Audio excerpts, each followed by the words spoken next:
हाँ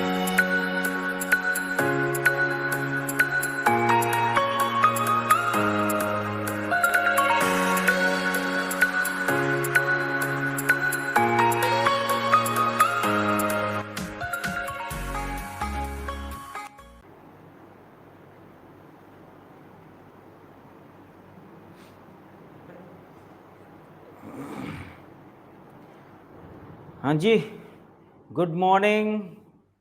क्या हाल चाल है? कोई आया है?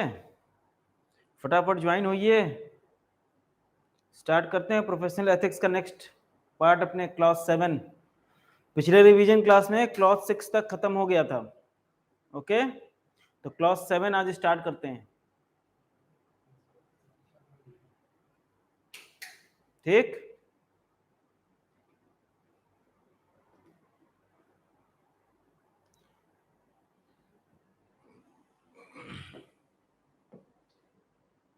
चलिए कोई बात नहीं, आप लोग ज्वाइन हुइए तब तक। देखिए, क्लास 7 जो बात करता है वो बात करता है एडवर्टीजमेंट ऑफ प्रोफेशनल अटेनमेंट और सर्विसेज एंड एडवर्टीजमेंट तो ही है। दूसरा एक और चीज क्लास 7 में आता है, वो क्या आता है? Using designation other than chartered accountant. Chartered accountant के अलावा अगर आप कोई और डेजिग्नेशन यूज कर रहे हैं तो उसकी कहानी यहाँ पे है। तो वो किस में आएगा? क्लॉज नंबर 7 में। तो a CA in practice is deemed to be guilty of professional misconduct if he, यदि वह क्या करता है?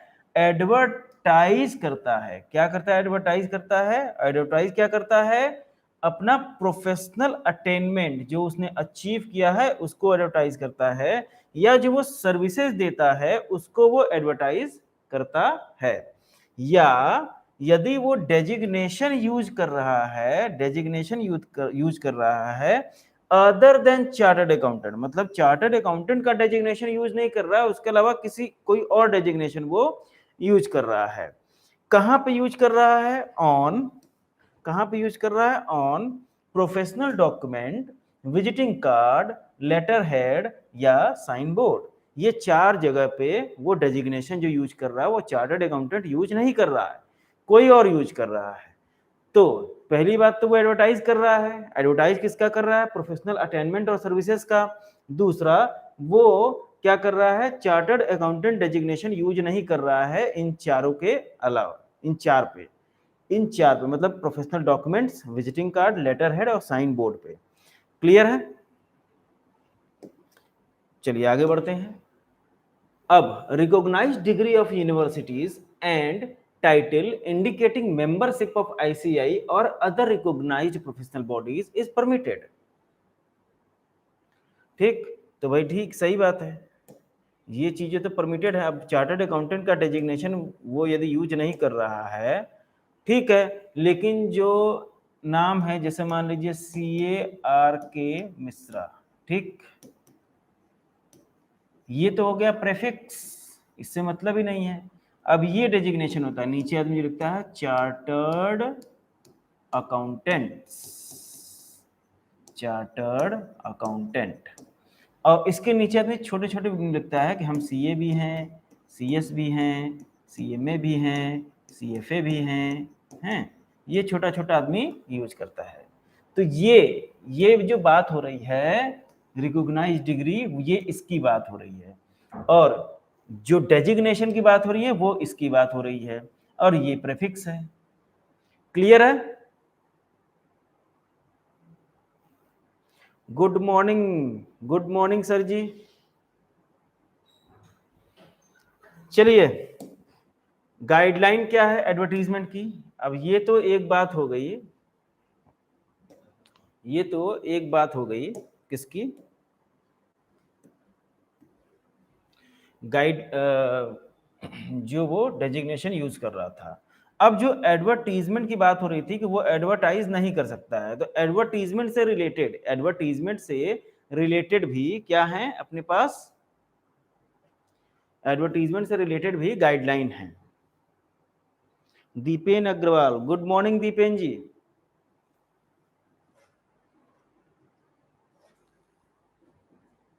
चलिए, कोई दिक्कत परेशानी होगी तो बताइएगा, हम उसको फिर उसके ऊपर वापस से प्रकाश डाल देंगे। तो अब गाइडलाइन की यदि बात करें तो सबसे पहली गाइडलाइन है एडवर्टीजमेंट थ्रू राइट अप। पहली बात तो ये बोला कि एडवर्टीजमेंट नहीं हो सकती है, फिर ये बोल रहा है कि नहीं, राइटअप के थ्रू आप एडवर्टीजमेंट कर सकते हैं। किसके थ्रू कर सकते हैं? राइटअप के थ्रू आप एडवर्टीजमेंट कर सकते हैं। तो it is allowed subject to guideline issued by council. तो ये अलाउड है, लेकिन कुछ गाइडलाइंस इसके लिए निकाली गई हैं इंस्टीट्यूट की तरफ से। किसके लिए? राइटअप के लिए। राइटअप के लिए क्या निकाली गई है? गाइडलाइन निकाली गई है। वो गाइडलाइन को ध्यान में रखना है। ये अभी हम लोग आगे पढ़ेंगे पेज नंबर 87 पे। ये काउंसिल जनरल गाइडलाइन में आएगा। काउंसिल गाइडलाइन फॉर एडवर्टीजमेंट 2008 करके है, उसमें हम लोग इसको पढ़ेंगे, लेकिन इसका रेफरेंस क्लॉज नंबर 7 से ही जाएगा। क्लियर है? चलिए आगे बढ़ें। अब अदर डेजिग्नेशन की यदि बात करें तो अदर डेजिग्नेशन मतलब क्या? Use of word like. अब अदर डेजिग्नेशन में क्या यूज किया जा सकता है? जो बोला ना कि भाई चार्टर्ड अकाउंटेंट डेजिग्नेशन यूज नहीं कर रहा है, कोई और डेजिग्नेशन यूज कर रहा है। ठीक, तो क्या है ये? Use of word like. Like income tax consultant. वो चार्टर्ड अकाउंटेंट ना यूज करके क्या यूज कर रहा है? इनकम टैक्स कंसल्टेंट या कॉस्ट कंसल्टेंट यूज कर रहा है या मैनेजमेंट कंसल्टेंट यूज कर रहा है। ये बस एक एग्जांपल है, ये बस एक एग्जांपल है, कुछ और भी यूज कर सकता है। ठीक, इज नॉट अलाउड, इस तरह की चीजें अलाउ नहीं है। ठीक, फिर बोलता है use of designation like member of parliament etcetera in addition to that of chartered accountant is not permissible. तो ये किस चीज की बात हुई? ये बात हुई जैसे मान लीजिए CA RK मिश्रा। ठीक, यहां ये डेजिग्नेशन लिखते हैं चार्टर्ड अकाउंटेंट, चार्टर्ड अकाउंटेंट, और नीचे लिखते हैं member of parliament, member of parliament. तो ये काम नहीं हो सकता है। आप चार्टर्ड अकाउंटेंट के साथ कोई और डेजिग्नेशन यूज नहीं कर सकते हैं। तो ये उसी की बात कर रहा है। क्लियर है? और है member empanelled as insolvency professional. Insolvency professional, IP मतलब इंसॉल्वेंसी प्रोफेशनल, और रजिस्टर्ड वैल्यूअर कैन मेंशन, क्या मेंशन कर सकता है? इंसॉल्वेंसी प्रोफेशनल मेंशन कर सकता है या रजिस्टर्ड वैल्यूअर यूज कर सकता है respectively on his visiting card and later head. अब ये कुछ नई बातें हैं जो पिछली बार अमेंडमेंट में आई थी। तो ये क्या बोलता है कि आप यदि इंसॉल्वेंसी प्रोफेशनल भी हैं या रजिस्टर्ड वैल्यूअर हैं, अभी हम लोग लॉ में रजिस्टर्ड वैल्यूअर, जो लॉ का फास्ट ट्रैक लिए होंगे, रजिस्टर्ड वैल्यूअर पढ़े होंगे, तो वहां हमने बताया था। तो रजिस्टर्ड वैल्यूअर हैं या आप इंसॉल्वेंसी प्रोफेशनल हैं, तो आप अपने विजिटिंग कार्ड पे या लेटर हेड पे ये लिख सकते हैं कि हम इंसॉल्वेंसी प्रोफेशनल भी हैं या हम रजिस्टर्ड वैल्यूअर हैं। क्लियर है? चलिए आगे बढ़ते हैं। अब सी पॉइंट क्या है? ये एडवर्टीजमेंट की गाइडलाइन हम लोग पढ़ रहे हैं। क्या पढ़ रहे हैं? एडवर्टीजमेंट की गाइडलाइन। तो permission to mention qualification of certain institution. तब ये क्या बोल रहा है? The member are permitted to mention a title. Member are permitted, क्या चीज है? मेंबर आर परमिटेड, परमिट कर रहा है। किस चीज के लिए परमिट कर रहा है? मेंशन करने के लिए। क्या मेंशन करने के लिए? A title on their visiting card. Visiting card पे कुछ टाइटल मेंशन करने की बात हो रही है और उसको परमिशन दी जा रही है। क्लियर? तो परमिशन किस चीज की है? मेंशन करने की। क्या मेंशन करने की भाई? To indicate membership of foreign institution which has been recognised by the council. ये भी बोल रहा है अगर काउंसिल ने कोई फॉरेन इंस्टीट्यूशन को रिकॉग्नाइज किया है तो आप अपने विजिटिंग कार्ड पे परमिटेड हैं उसको मेंशन करने के लिए, जैसे CPA, ICAEW, certified public accountant, institute of chartered accountants, ये इंग्लैंड एंड वेल्स वाला, ये इंग्लैंड एंड वेल्स वाला ICI का मतलब अपने जो institute of chartered accountants of India है, तो institute of chartered accountants of England and Wales, इसी के ऊपर बेस है अपना। सारी चीजें तो इंग्लैंड के ऊपर के बेस हैं,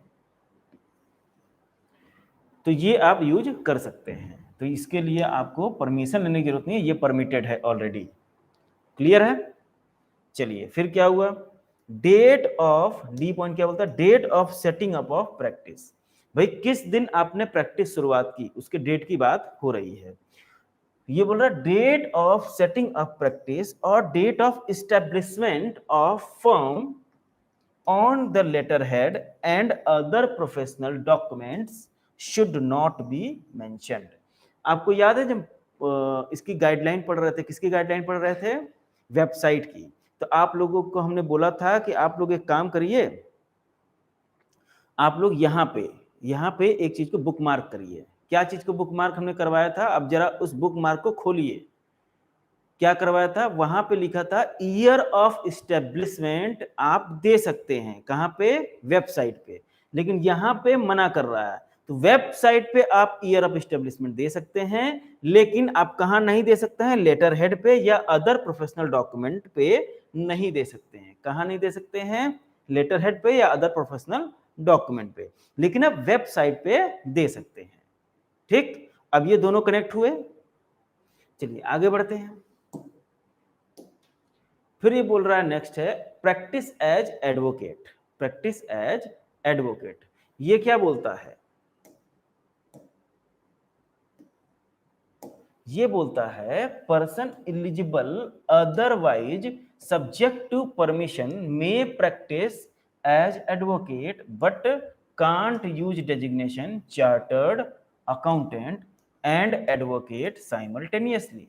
तो भाई ये बोल रहा है कि ठीक है, आप यदि एडवोकेट भी हैं तो आप एडवोकेट की तरह प्रैक्टिस कर सकते हैं। आप क्या कर सकते हैं, एडवोकेट की तरह प्रैक्टिस कर सकते हैं, लेकिन आप चार्टर्ड अकाउंटेंट और एडवोकेट डेजिग्नेशन साथ साथ में यूज नहीं करेंगे। चार्टर्ड अकाउंटेंट का आप अलग विजिटिंग कार्ड बना के रखिए, एडवोकेट का आप अलग विजिटिंग कार्ड बना के रखिए, लेटर हेड चार्टर्ड अकाउंटेंट का अलग बना के रखिए और एडवोकेट का अलग बना के रखिए। क्लियर है? फिर नेक्स्ट है प्रैक्टिस एज CS और CMA। अब यदि CA होने के साथ साथ आप CS भी हैं और CMA भी हैं, तो क्या हम तीनों की प्रैक्टिस साथ साथ में नहीं कर सकते हैं? ये भी तो एक क्वेश्चन आता है। तो ये भी समझिए, ये सब नई नई चीजें हैं जो इंसर्ट हुई हैं।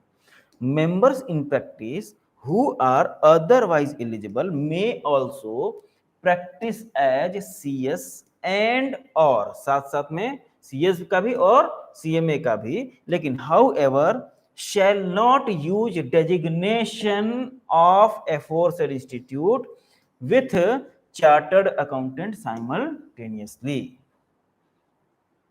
तो क्या हुआ फिर, अब ये समझिए कि जो मेंबर इन प्रैक्टिस हैं वो साथ साथ में CS की भी प्रैक्टिस कर सकते हैं और CMA की भी प्रैक्टिस कर सकते हैं, लेकिन वो साथ में डेजिग्नेशन साथ में यूज नहीं करेंगे। क्या, डेजिग्नेशन साथ में यूज नहीं करेंगे, साइमल्टेनियसली डेजिग्नेशन यूज नहीं करेंगे, अलग अलग लेटर हेड, अलग अलग वो प्रोफेशनल डॉक्यूमेंट्स वगैरह सब बना के रखेंगे ईच प्रैक्टिस का।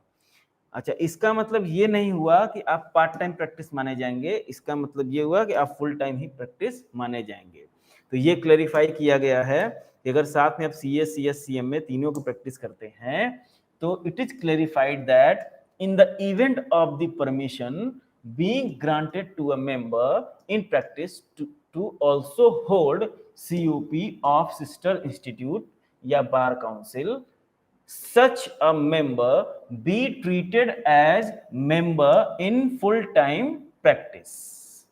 उसको फुल टाइम प्रैक्टिस ही माना जाएगा। ऐसा नहीं बोला जाएगा कि आप CA की भी प्रैक्टिस कर रहे हैं, साथ में CS की भी प्रैक्टिस कर रहे हैं, साथ में CMA की भी प्रैक्टिस कर रहे हैं, साथ में एडवोकेट की भी प्रैक्टिस कर रहे हैं, तो जो आप CA की प्रैक्टिस कर रहे हैं उसको हम पार्ट टाइम मानेंगे ना, उसको फुल टाइम ही माना जाएगा। क्लियर? जी पॉइंट पे आते हैं। Mention of firm name except on professional documents. Mention of firm name except on professional documents. तो it is not proper to use the designation chartered accountant except on professional document, visiting cards, letter head या sign board. अब ये बोल रहा है कि भाई professional document है, विजिटिंग कार्ड है, लेटर हेड है, साइन बोर्ड है, इनके अलावा आप और कहीं चार्टर्ड अकाउंटेंट का डेजिग्नेशन यूज नहीं कर सकते हैं, इन्हीं पे कर सकते हैं। ठीक, तो it is not proper to use the designation chartered accountant except on, इस पे कर सकते हैं, बाकी जगह परमिसिबल नहीं, इट इज नॉट प्रॉपर। ठीक है, प्रॉपर मतलब हुआ ये ठीक नहीं है, और कहीं यदि आप यूज करें तो ये ठीक नहीं है। तो mention a firm name except on professional documents. आइए नेक्स्ट आते हैं, notice in press relating to success in examination. अब क्या हुआ कि जो सीए की फर्म है उसके यहाँ कुछ आर्टिकल काम कर रहे हैं, तो वो सीए का एग्जाम क्लियर कर लिए, वो सीए का एग्जाम क्लियर कर लिए। तो क्या हुआ, सीए के एग्जाम क्लियर करने के बाद अब ये चूंकि जो फर्म है वो चाहती है कि वो एक प्रेस नोट दे, एक प्रेस नोट दे, मतलब अखबार में इस चीज को छपवाए कि हमारे यहाँ हमारे फर्म में जो लड़का काम करता है ये चार्टर्ड अकाउंटेंसी क्लियर कर लिया है और इसका रैंक ये है, हैं? इस तरह करके। अब इसके लिए क्या गाइडलाइन है ये देखिए, press note relating to success in exam of an individual candidates may be given without any undesirable publicity। भाई दे तो सकते हैं, अखबार में छपवा तो सकते हैं, लेकिन आपकी अनडिजायरेबल पब्लिसिटी नहीं होनी चाहिए। क्या, अनडिजायरेबल पब्लिसिटी नहीं होनी चाहिए। आइए नेक्स्ट आते हैं, नेक्स्ट गाइडलाइन पे। ये बोलता है रिपोर्ट्स एंड सर्टिफिकेट्स। अब रिपोर्ट्स एंड सर्टिफिकेट की यदि बात करें तो वो क्या है, भाई दोनों में फर्क तो ही है। लिखा है it is incumbent upon member, भाई मेंबर के ऊपर डिपेंड करता है कि वो इंश्योर करे that the extent and manner of publication of certificate, जो एक्सटेंट है और मैनर है किसका, पब्लिकेशन ऑफ सर्टिफिकेट का, आर लिमिटेड, लिमिटेड हो, किस चीज से लिमिटेड हो, to what is necessary to enable the report और certificate to serve its proper purpose. जिस पर्पज के लिए रिपोर्ट या सर्टिफिकेट दे रहे हैं, कंटेंट उतना ही हो जिससे उसका पर्पज सॉल्व हो जाए, एक्स्ट्रा चीजें नहीं देनी चाहिए। तो वही है, जो एक्सटेंट है वो मैनर है, ये किसके ऊपर डिपेंड करता है, मेंबर को सोचना पड़ेगा, वो इंश्योर करेगा कि सर्टिफिकेट्स में या रिपोर्ट में जो एक्सटेंट और मैनर हम यूज कर रहे हैं वो सिर्फ उतना ही हो जितना उसके पर्पज को सर्व करने के लिए जरूरी है। क्लियर, यहां तक किसी को कोई दिक्कत? However the member should use the letter head of their firm for issuing reports और सर्टिफिकेट। अब ये चीज बोल दिया कि अगर आप रिपोर्ट या सर्टिफिकेट इशू कर रहे हैं तो उसको आप अपने लेटर हेड पे ही इशू करेंगे। क्लियर है? नेक्स्ट पॉइंट है appearance of CA on electronic media including internet, ये हेडिंग है। अब एक सीए जो है इलेक्ट्रॉनिक मीडिया में अपीयर हो सकता है कि नहीं, होगा तो क्या कंडीशन होगी, इंक्लूडिंग इंटरनेट, इंटरनेट पे भी आने की बात हो रही है, साथ में अपीयर तो हुआ, इंटरनेट पे भी आने की बात हो रही है। तो इसको देखते हैं इसके बारे में क्या लिखा है, इस पे थोड़ा सा ध्यान रखिएगा, इस पे क्वेश्चंस बने हुए हैं। इस पे क्या हुआ है, क्वेश्चन बने हुए हैं, तो इस पे थोड़ा सा ध्यान देने की जरूरत है। Members may appear on TV, films and internet and agree to broadcast in the radio और गिव लेक्चर एट फोरम। देखिए ये अलग बात हो गई, ये अलग बात होगी, इसको थोड़ा अलग देखिए। मेंबर में अपीयर ऑन टीवी, टीवी पे आ सकता है, फिल्म में आ सकता है, फिल्में बना सकता है वो, एंड इंटरनेट पे भी वो चीजें इंटरनेट पे भी आ सकती हैं। तो वो टीवी में आ सकता है, फिल्में में आ सकता है, इंटरनेट पे आ सकता है, और ये एग्री भी कर सकता है ब्रॉडकास्ट करने के लिए रेडियो पे, मतलब रेडियो पे भी आ सकता है। और गिव लेक्चर्स एट फोरम, अब ये अलग बात हो गई, फोरम में वो लेक्चर दे सकता है, and may give their name and describe themself as chartered accountant. वो अपना नाम भी बता सकता है और ये भी बता सकता है कि मैं चार्टर्ड अकाउंटेंट हूं, क्लियर। स्पेशल क्वालिफिकेशन और specialised knowledge directly relevant to the subject matter of the programme may also be given. भाई जिस चीज के बारे में प्रोग्राम हो रहा है उसके बारे में यदि उसके पास एक्सपर्ट नॉलेज है, कोई सर्टिफिकेशन कोर्स वगैरह है, तो वो उसकी भी बातें कर सकता है यहाँ पे कि भाई मैं इस सब्जेक्ट में बहुत बड़ा तोप बोल सकता है, कोई दिक्कत नहीं, ये अलाउ किया हुआ है।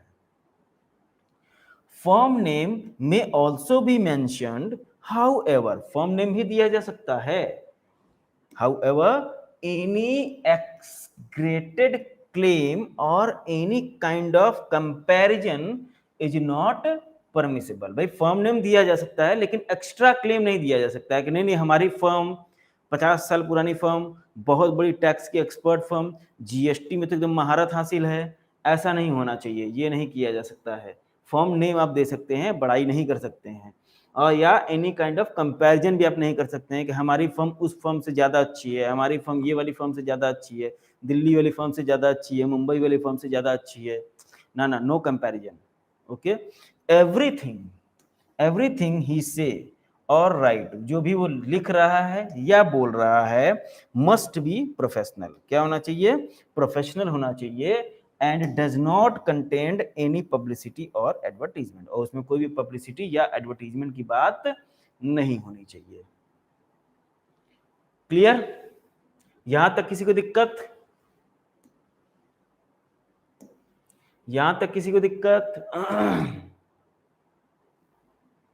चलिए आगे बढ़ते हैं। के पॉइंट है इंपॉर्टेंट अपॉइंटमेंट और व्यूज ऑफ पब्लिक इंपॉर्टेंस। अब ये समझिए, ये किसकी बात हो रही है? रैलियों की बात हो रही है। आप रैली वैली कर सकते हैं कि नहीं? जैसे अभी चुनाव आने वाले हैं यूपी में, तो अब रैली वैली होगी, 2022 में चुनाव है ना, तो अब समझिए क्या बात हो रहा है यहाँ पे।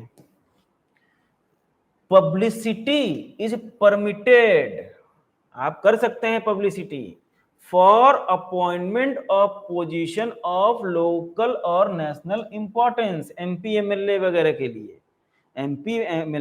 लिए, पब्लिसिटी कर सकते हैं by mentioning membership of ICAI. आप जो रैली करेंगे उसमें बोल सकते हैं कि हाँ भाई मैं चार्टर्ड अकाउंटेंट हूं, मैं यदि एमपी एमएलए बन गया तो आपका बहुत भला कर सकता हूं, ऐसे आप बोल सकते हैं। However, reference of firm is not allowed। ये थोड़ा सा ध्यान देने वाली बात है, कहीं अलाउ है कहीं नहीं अलाउ है। यहाँ पब्लिक रैली हो रही है, यहाँ पे अलाउ नहीं किया है कि मैं चार्टर्ड अकाउंटेंट हूँ या एमपी एमएलए के पद पे लड़ रहा हूँ, लेकिन मैं किस फर्म में हूँ ये मैं नहीं बता सकता। क्लियर? इस चीज को ध्यान रखना पड़ेगा। चलिए नेक्स्ट आते हैं एल पॉइंट पे, organising training courses, seminars etcetera for his staff. भाई अपने स्टाफों के लिए ट्रेनिंग प्रोग्राम वगैरह रखा जा सकता है, अपने स्टाफों के लिए ट्रेनिंग प्रोग्राम वगैरह सीए की फर्म रख सकती है। तो ये बोल रहा है कि मेंबर होल्डिंग ट्रेनिंग और सेमिनार फॉर हिज स्टाफ में ऑल्सो इनवाइट, अपने स्टाफ के लिए रखने में तो दिक्कत नहीं है, अपने स्टाफ के लिए रखने में दिक्कत नहीं है लेकिन वो इनवाइट कर सकता है दूसरे फर्म के स्टाफ को भी और क्लाइंट को भी कि आइए आप भी अटेंड करिए, बहुत जानकारी वाला सेमिनार है, बहुत जानकारी वाली ट्रेनिंग है, आप लोगों को भी जानकारी होनी चाहिए। हाउएवर, लेकिन आप अनड्यू प्रोमिनेंस नहीं कर सकते हैं, किसमें? Given to the name of member in any booklet और डॉक्यूमेंट जो इशू हुई है उस समय। जो डॉक्यूमेंट वगैरह आप इशू करेंगे उस पर आप जबरदस्ती की बड़ाई वगैरह नहीं करेंगे अपनी, ठीक? एक नॉर्मल जो चीजें होती हैं डिग्निफाइड मैनर में वही रहेंगी। ठीक है, यहां तक कोई दिक्कत?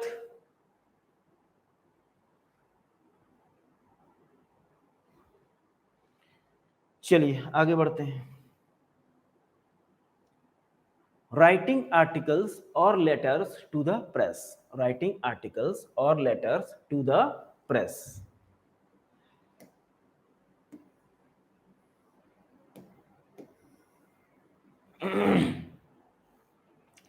आर्टिकल लिखा जा रहा है या लेटर लिखा जा रहा है, किसको? प्रेस को। प्रेस मतलब अखबार वगैरह में, ठीक, मीडिया में, प्रिंट मीडिया में। मेंबर्स राइटिंग आर्टिकल या letter to the press on subject connected with the profession, on subject connected with the profession may give their name and use the description chartered accountant। ये designation होगा, ये क्या होगा? Designation, ये होगा designation. Use the designation chartered accountant. ये copy हमने भेजी है। अच्छा, कहां तक भेजी आप लोगों ने बताया नहीं। हमने ये नोट्स ग्रुप में कहां तक शेयर किया है ये आप बताइए, तो फिर हम आगे का शेयर करेंगे ना। कैसे करेंगे क्लास आप लोग?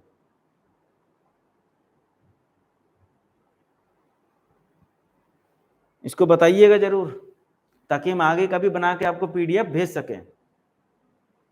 Size of sign board, size of sign board. अब साइन बोर्ड मतलब क्या हुआ? जो सीए की फॉर्म होती है, सीए फॉर्म जो है, फॉर्म जहां पे उसकी फर्म है वहां पे एक बोर्ड लगाती है ना, कि हाँ भाई फर्म का नाम होता है, जैसे के सज्जन and company, chartered accountant,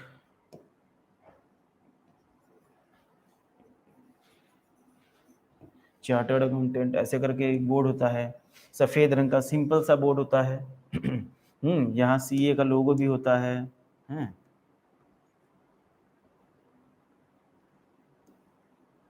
clear? तो इसके बारे में बात हो रही है। किसकी बात हो रही है? साइन बोर्ड के बारे में बात हो रही है। वो क्या होगा? Size of sign board can be any, size आप कुछ भी रखिए, साइज आप कुछ भी रखिए बोर्ड का, as per test of member, जैसा मेंबर का टेस्ट है भैया आप अपने टेस्ट के हिसाब से साइज रखिए। While keeping in mind that appropriate visibility and illumination, भाई लेकिन ये ख्याल रखिएगा कि जितना भी बड़ा हो वो चीजें दिखनी चाहिए, क्लियर दिखनी चाहिए बाहर से, कि हाँ भाई के सज्जन एंड कंपनी दिख रहा है, ठीक। However use of glow sign, क्या? Glow sign, use of glow sign और lights on large size board is not permissible. भाई सिंपल बोर्ड आप रख सकते हैं, लेकिन उसमें लाइटिंग वगैरह नहीं ले सकते, ग्लो साइन वगैरह, ग्लो साइन बोर्ड नहीं होना चाहिए, बोर्ड के अंदर आप लाइट नहीं लगा सकते हैं भाई, ठीक है। बहुत ज्यादा हाईलाइट नहीं कर सकते हैं अपने आप को आप, ठीक है। सिंपल बोर्ड रहेगा, एकदम सिंप्लीफाइड मैनर में लिखा हुआ, आप लोग देखे ही होंगे। आप यदि आर्टिकलशिप करने जाते होंगे या कर चुके हैं, तो आपकी जो भी सीए फॉर्म रही होगी वो एकदम सिंपल सा बोर्ड लगाती है बाहर, ठीक है, नॉर्मली फर्म का नाम और चार्टर्ड अकाउंटेंट, ठीक। चलिए आगे बढ़ते हैं। अब क्या हो रहा है? रिपोर्ट्स एंड सर्टिफिकेट की बात हो रही है। ये तो हो गया था ना,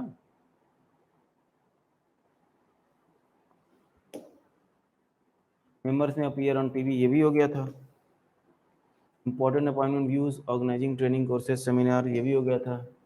राइटिंग आर्टिकल्स और letters to the press, size of sign board, हाँ साइज ऑफ साइन बोर्ड में थे हम लोग। फिर आते हैं public announcement with details of director. ये क्या था? एम था, एन था, अब आ गया ओ।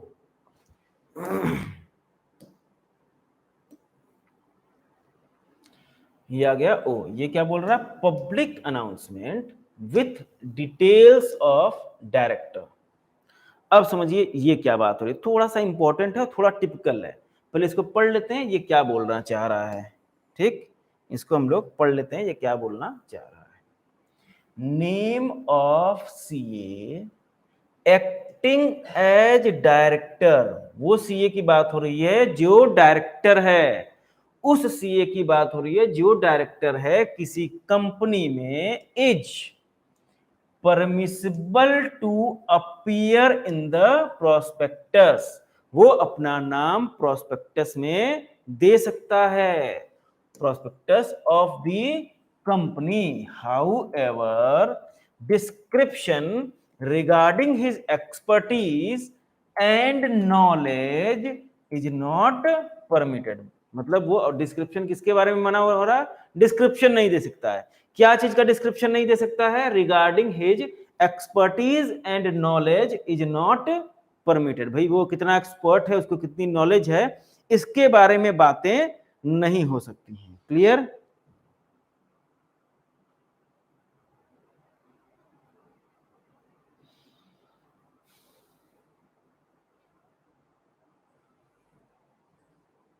चलिए आगे बढ़ते हैं।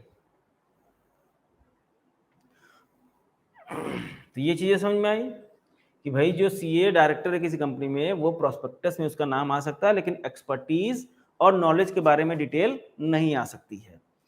members are advisable to inform the company regarding the said provision as soon as he is appointed as director। एक सीए जैसे ही कंपनी में डायरेक्टर अपॉइंट होता है, कंपनी को ये बातें बता देगा, कंपनी को ये बातें बता देगा कि इस तरह की चीजें हैं, हमारा नाम आप प्रोस्पेक्टस में दे सकते हैं, लेकिन हम अपना एक्सपर्टीज और नॉलेज शेयर प्रोस्पेक्टस में नहीं कर सकते हैं। तो ये प्रोविजन के बारे में बता सकता है और रिक्वेस्ट कर सकता है उनसे, कंपनी से, दैट बिफोर इशूइंग प्रोस्पेक्टस, आप प्रोस्पेक्टस कृपया इशू करने से पहले एक बार हमारा अप्रूवल जरूर ले लें, अगर आप उसमें हमारा नाम लिख रहे हैं तो। क्लियर? इसमें कोई दिक्कत परेशानी, कोई क्वेरी किसी की?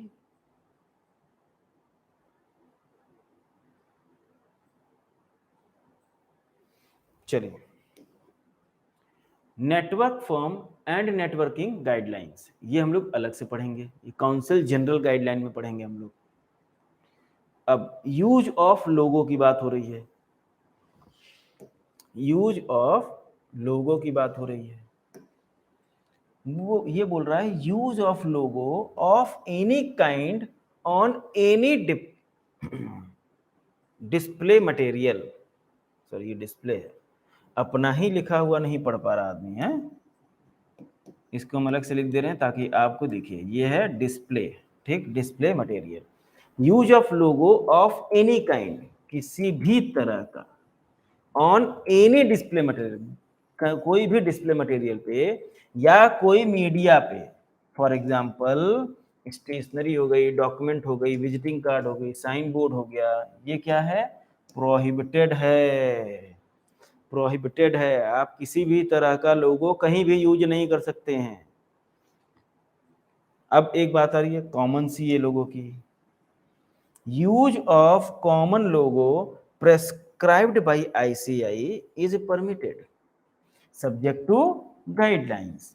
अब समझिए, कॉमन सीए लोगो जो है वो अलाउ है, कॉमन सीए लोगो जो है वो अलाउ है, कॉमन सीए लोगो अलाउ है सब्जेक्ट टू गाइडलाइन। उसकी लोगो की गाइडलाइन अलग से है, हम लोग अलग से करेंगे उसको। क्लियर? चलिए आगे बढ़ते हैं। ये हमारा हो गया क्लास नंबर 7 और 7 से रिलेटेड गाइडलाइंस। 2-3 गाइडलाइन बीच में जो बची हैं वो हम लोग अलग से करेंगे, जैसे राइटअप का है, कॉमन सीए लोगो का, नेटवर्किंग का भी था। चलिए यहां तक किसी को दिक्कत, क्लास 7 में कोई परेशानी?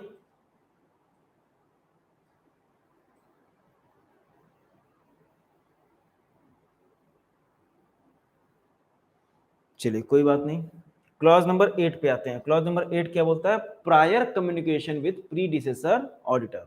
Prior communication with predecessor auditor, ये क्या बोलता है, ये बोल रहा है कि अ मेंबर इन प्रैक्टिस जो है वो डीम्ड मान लिया जाएगा गिल्टी ऑफ प्रोफेशनल मिसकंडक्ट यदि वह क्या करता है, एक्सेप्ट करता है अपॉइंटमेंट एज अ ऑडिटर, जो पोजीशन प्रीवियसली पहले किसी और सीए के द्वारा हेल्ड की गई थी, लेकिन उसको बिना बताए हुए, वो जिसकी जगह पे आ रहा है उसको बिना बताए हुए यदि वो अपॉइंटमेंट एक्सेप्ट कर लेता है तो वो गिल्टी ऑफ प्रोफेशनल मिसकंडक्ट माना जाएगा अंडर क्लॉज 8।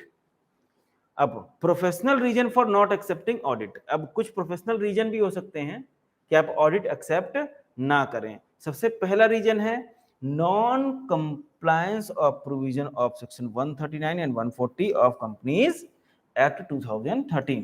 कंपनीज एक्ट 2013 का सेक्शन नंबर 139 या 140 का नॉन कंप्लायंस यदि हो रहा है तो ये क्या बोल सकता है कि हाँ भाई हम आपका ऑडिट एक्सेप्ट नहीं कर सकते हैं। ठीक, एक तो ये कारण हो गया।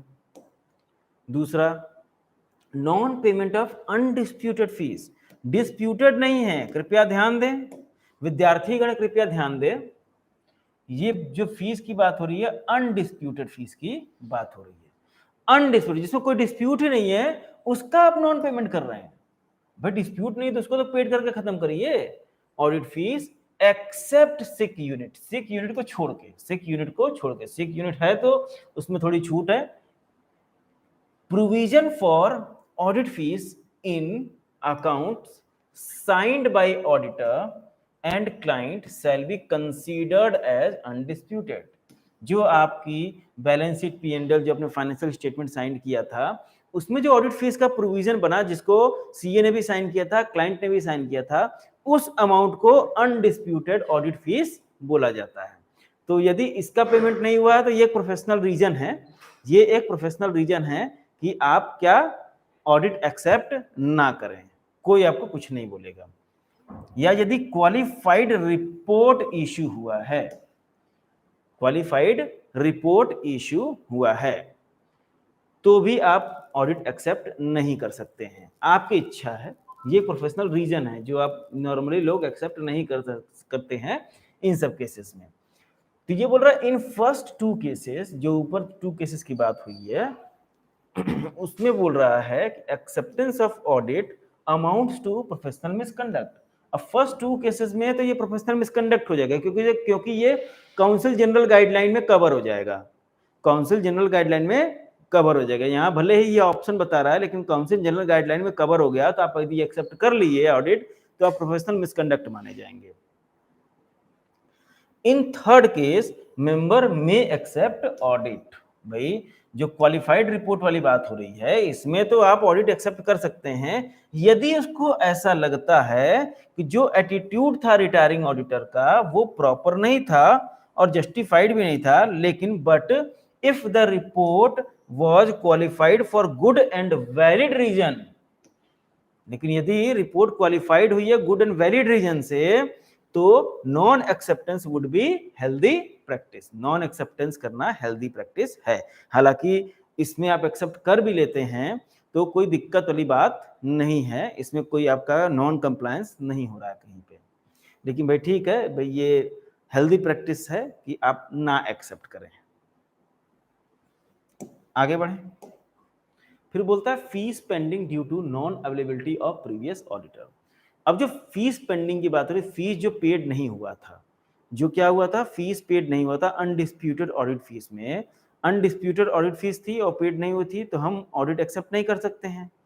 ठीक, तो अब वो फीस यदि पेड नहीं हुई है वैलिड रीजन की वजह से, यदि वो फीस पेड नहीं हुई है वैलिड रीजन की वजह से तो क्या होगा।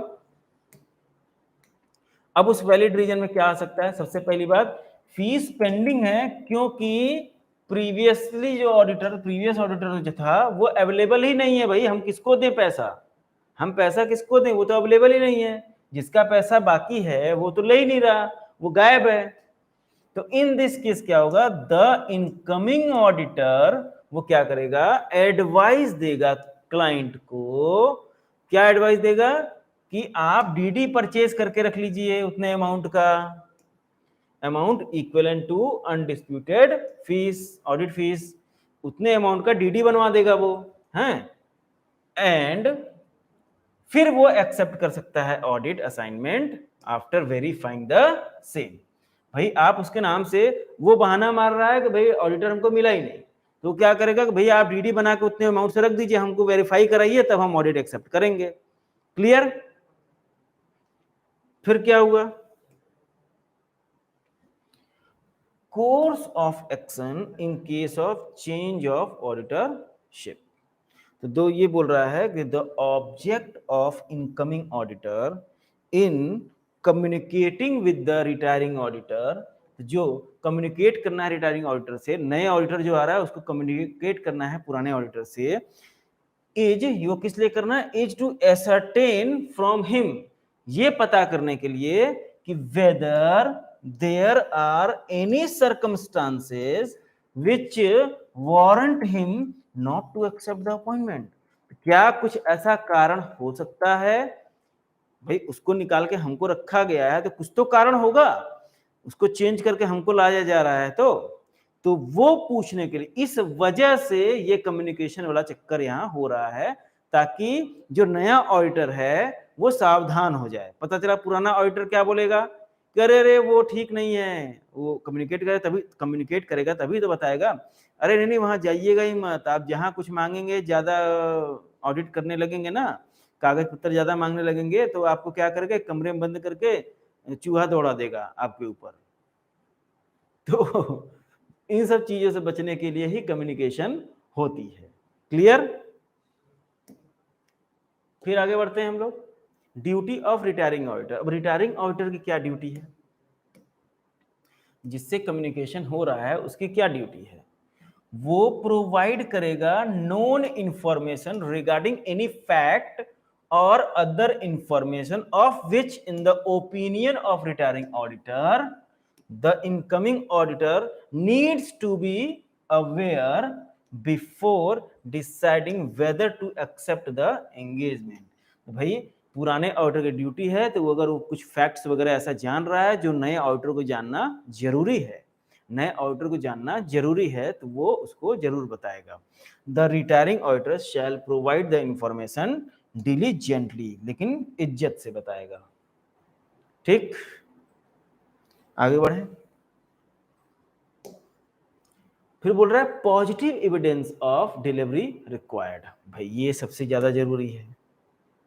भाई हमने बोला कि हम लेटर भेज दिए, लेकिन डिलीवरी का कंफर्मेशन पॉजिटिव रहना जरूरी है, नहीं तो हम इस क्लॉज में, क्लॉज 8 में गिल्टी हो जाएंगे। ये बोला था कम्युनिकेट करना जरूरी है, हमने बोला कि हमने लेटर पोस्ट कर दिया, तो भाई उसको कम्युनिकेशन नहीं मानेंगे, पॉजिटिव एविडेंस ऑफ डिलीवरी जरूरी है। तो member should communicate with retiring auditor in such manner as to retain in their hands positive evidence of delivery, positive evidence of delivery इसको मिल जाए, इसका of the communication to the addressee. In the opinion of the council the following would in the normal course provide such evidence। अब council की नजर में अगर ये काम आप लोग कर रहे हैं तो इसको हम लोग पॉजिटिव एविडेंस मान लेते हैं। नोट्स, श्रुति गांधी, हाँ नोट्स के लिए हम बोले ना कि हमारा चैनल है, उस टेलीग्राम का चैनल है, चैनल पे हमने नोट्स शेयर किया था। अब आप वो नोट्स देख के बताइए कि वो कहां तक शेयर हुआ, तो उसके आगे का हम फिर शेयर कर देंगे। नोट्स पीडीएफ में बना के हमने एक शेयर किया हुआ है notes, CA final free classes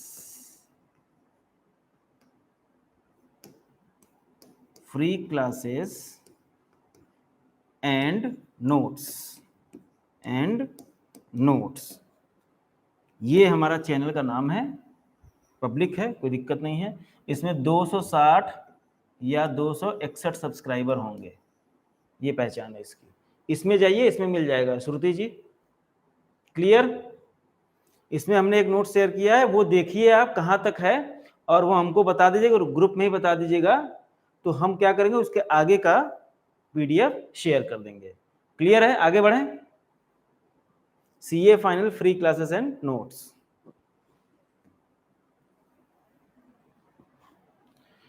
ठीक है, चलिए आगे बढ़ते हैं। तो ये बोल रहा है काउंसिल की नजर में अगर ये काम आप कर रहे हैं तो इसको पॉजिटिव एविडेंस माना जाएगा डिलीवरी का। तो क्या है, communication by a letter sent through a registered post acknowledgement due. तो रजिस्ट्री यदि हम कर रहे हैं विथ एडी, हम लोग बोलते हैं रजिस्ट्री विथ एडी, मतलब रजिस्टर्ड पोस्ट कर रहे हैं विथ एक्नॉलेजमेंट ड्यू, तो उसमें क्या होगा कि सामने वाले का एक्नॉलेजमेंट भी लेके हमको वापस आएगा वो। तो अगर ये कर रहे हैं तो इसको पॉजिटिव एविडेंस ऑफ डिलीवरी माना जाएगा, क्योंकि आपको एक्नॉलेजमेंट ड्यू मिलेगा या मिल रहा है। या बाई हैंड डिलीवरी कर सकते हैं रिटर्न एक्नॉलेजमेंट के थ्रू, हम किसी अपने आर्टिकल या स्टाफ को भेज के हैंड डिलीवरी करवा दें और दूसरे कागज पे हम क्या करें, दस्तखत करवा लें रिसीविंग का, वो भी मान लिया जाएगा। तीसरा और क्या माना जाएगा, acknowledgement of communication from retiring auditor, from retiring auditor wide email address registered with ICAI or his last known official email address। जो उसका ईमेल एड्रेस है, जो उसका ईमेल एड्रेस है, अगर उस ईमेल से हमको एक्नॉलेजमेंट मिल गई अपने ईमेल पे, तो क्या होगा, तो इसको मान लेंगे हम पॉजिटिव एविडेंस। और एक और है subject to guideline. UDIN portal आजकल नया चला है, उस पर आप यूडिन भी जनरेट कर दिए, तो इसको भी पॉजिटिव एविडेंस माना जाएगा। यूडिन तो जनरेट करना ही पड़ेगा, ठीक। तो ये तो और था, इसमें आप एंड लगा सकते हैं, ये तो ही, साथ में एक यूडिन जनरेट भी कर लेंगे आप लोग। Clear?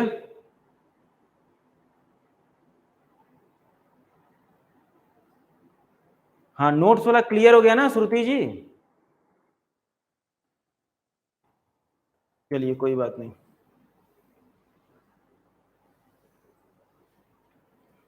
Mere posting of letter under certificate of posting is not sufficient to establish communication।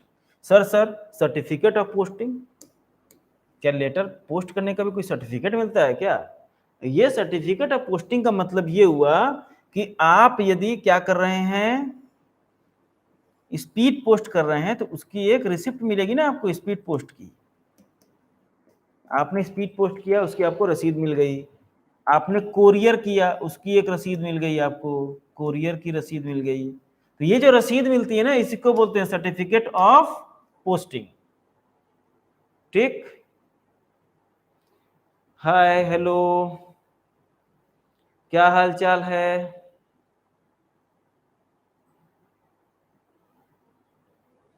बहुत लेट ज्वाइन की आप। अब तो क्लास खत्म होने वाली है।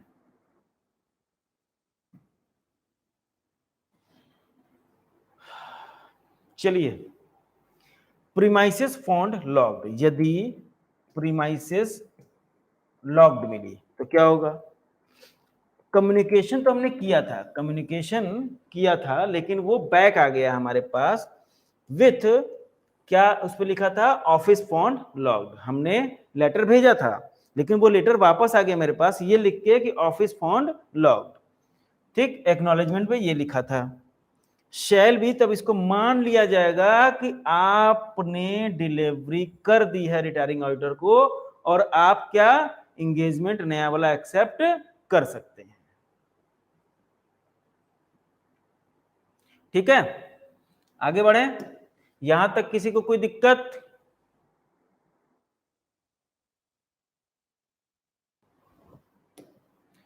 चलिए, firm not found at the given registered address, firm not found at the given registered address. जो रजिस्टर्ड एड्रेस पे हमने लेटर भेजा था, वो एड्रेस मिला ही नहीं, वो एड्रेस मिला ही नहीं। पहले में तो ताला लगा था, हाँ, यहां पे ये मिला ही नहीं।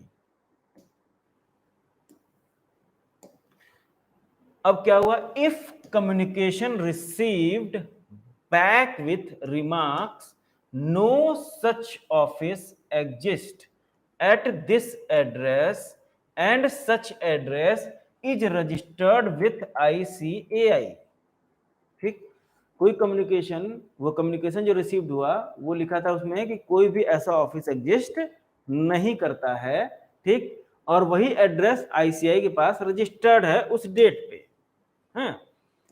देन क्या होगा, the letter will be deemed to be delivered, उसको डिलीवर मान लिया जाएगा, जब तक कि रिटायरिंग ऑडिटर प्रूफ न कर दे कि उसको लेटर सर्व ही नहीं की गई थी। जब तक वो प्रूफ न कर दे कि सर्व नहीं की गई थी, तब तक क्या मान लिया जाएगा, इसको deemed to be delivered. Clear? अब communication required for all kind of audit, भाई किसी भी तरह का ऑडिट हो, किसी भी तरह का ऑडिट हो, कम्युनिकेशन तो चाहिए ही चाहिए। तो the requirement of communication would apply to all type of audit, जैसे स्टैट्यूटरी ऑडिट है, टैक्स ऑडिट है, या इंटरनल ऑडिट है, कोई भी ऑडिट हो, ये जो प्रीवियसली जो ऑडिटर था उसको तो कम्युनिकेट हमको करना ही पड़ेगा। जैसे हम स्टैट्यूटरी ऑडिटर हैं, जो पहले स्टैट्यूटरी ऑडिटर था उससे हम कम्युनिकेट करेंगे। यदि हम इंटरनल ऑडिटर अपॉइंट हुए हैं तो पहले जो इंटरनल ऑडिटर था उससे हम कम्युनिकेट करेंगे। ठीक, हम टैक्स ऑडिटर अपॉइंट हुए हैं तो पहले जो टैक्स ऑडिटर था उससे हम कम्युनिकेट करेंगे। यही है, क्लियर? आगे बढ़ें। यहां तक किसी को दिक्कत परेशानी किसी क्लॉज में, किसी गाइडलाइन में?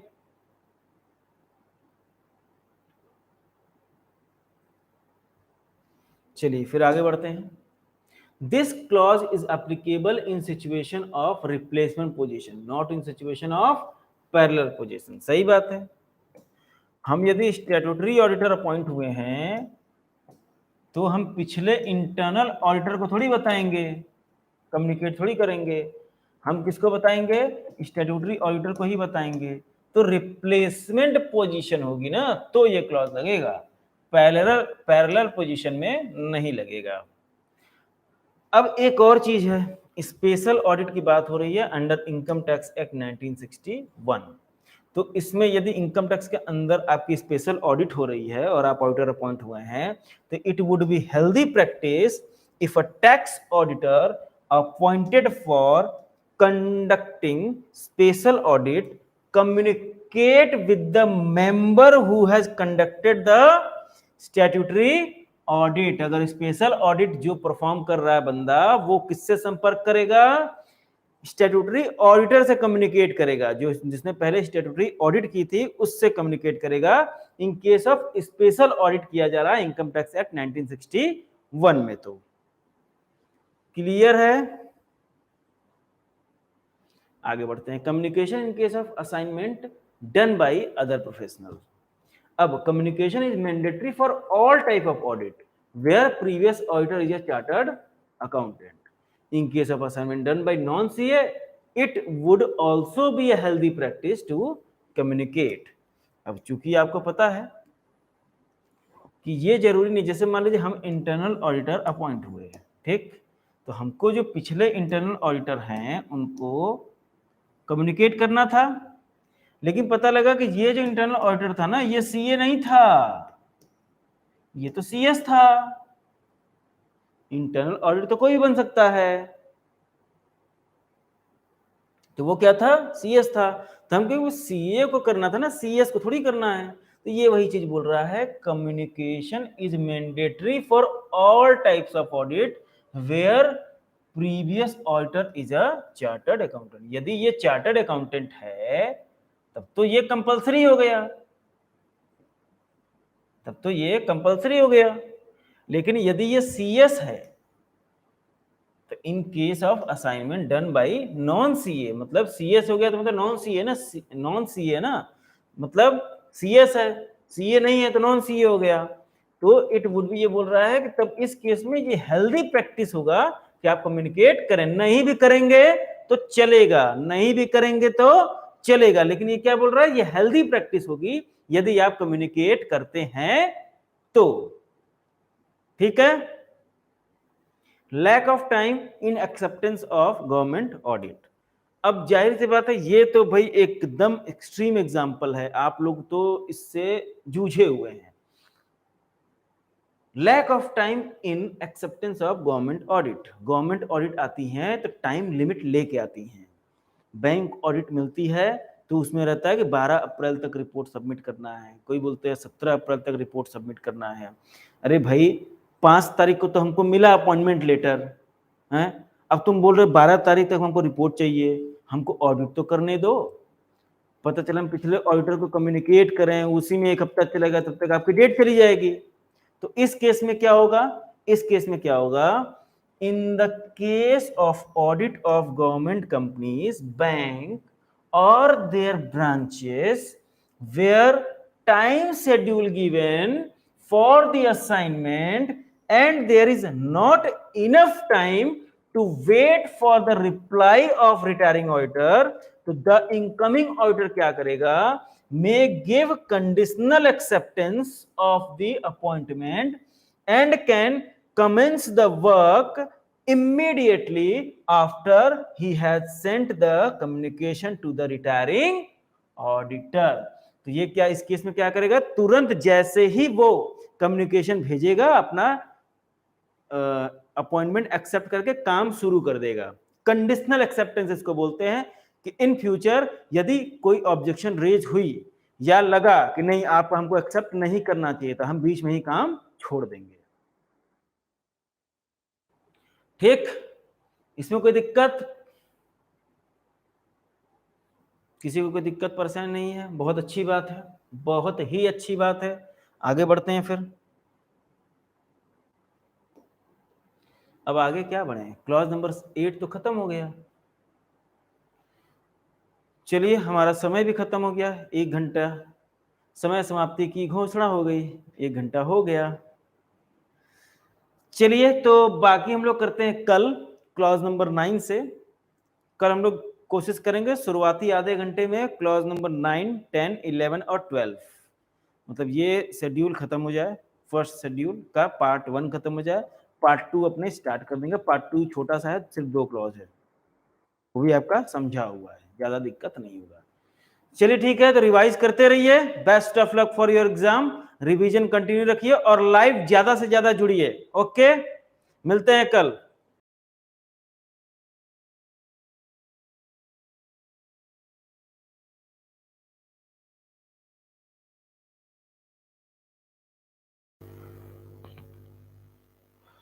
हेलो माय डियर फ्रेंड्स, क्या हाल चाल हैं. अभी गुड मॉर्निंग है तो सभी को गुड मॉर्निंग. फटाफट ज्वाइन होइए, स्टार्ट करते हैं. आज प्रोफेशनल एथिक्स को खत्म करना है. हेलो माय डियर फ्रेंड्स, क्या हाल चाल है.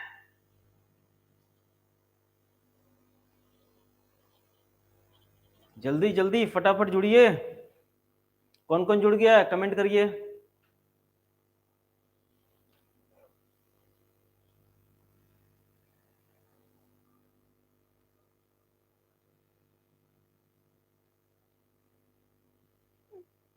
चलिए कोई नहीं, आइए हम स्टार्ट करते हैं, तब तक आप लोग जुड़िए.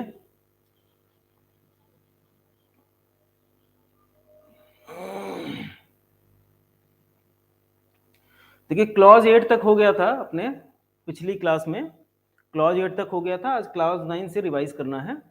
और ये क्लॉज 9 किसका है, क्लॉज 8 कहाँ तक हुआ था.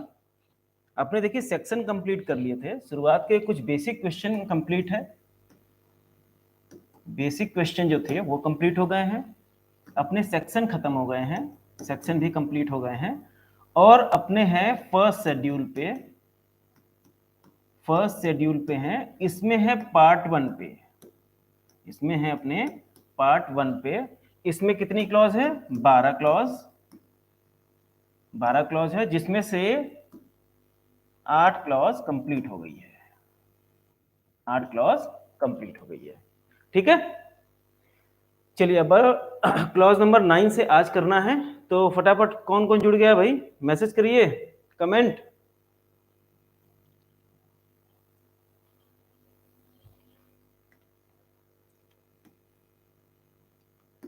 चलिए क्लॉज 9 क्या बात करता है, compliance of section 139 to section number 141 of companies act 2013.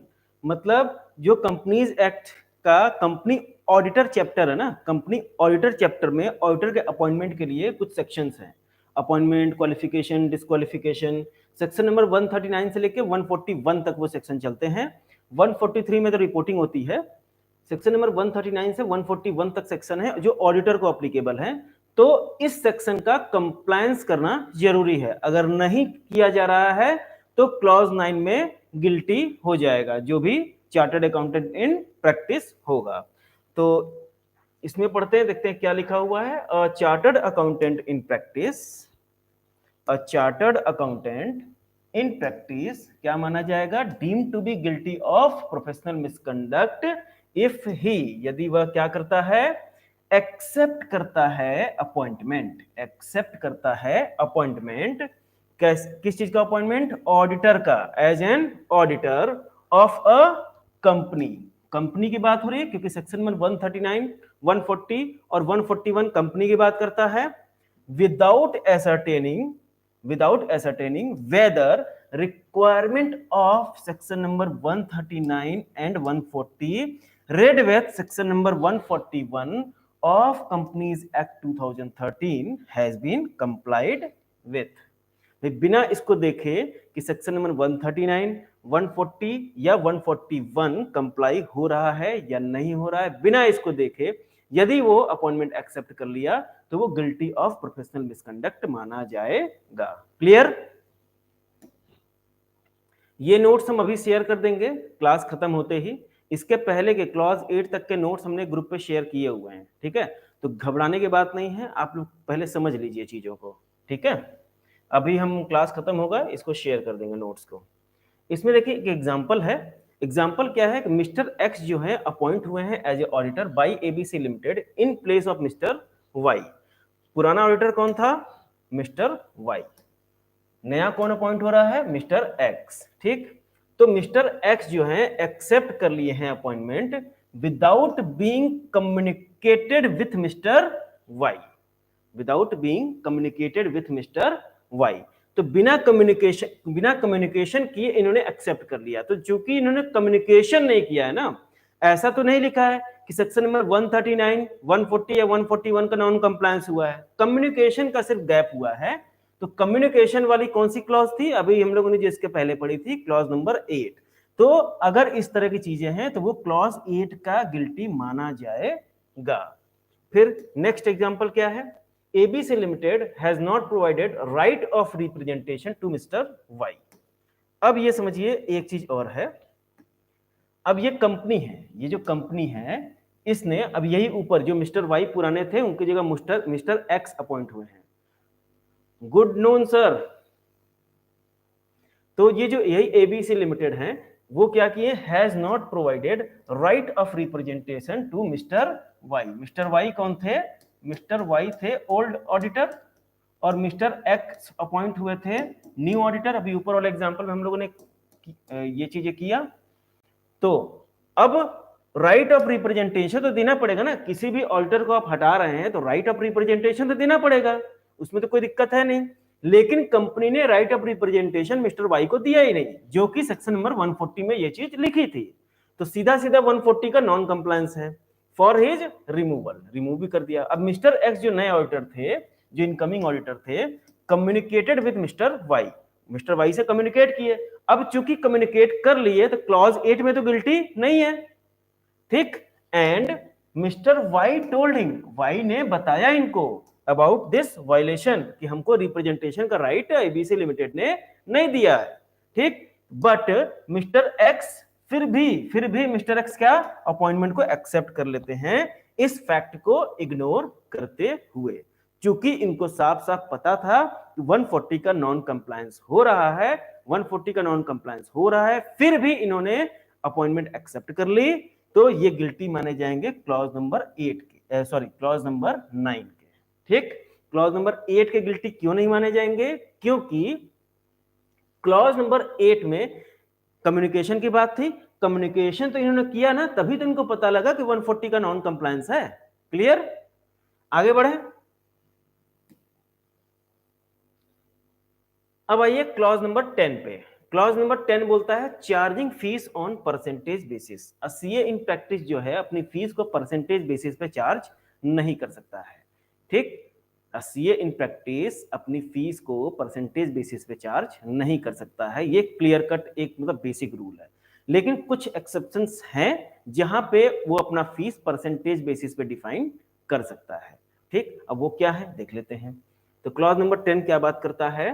A CA in practice deemed to be guilty of professional misconduct यदि वह क्या करता है? चार्ज करता है या ऑफर टू चार्ज करता है।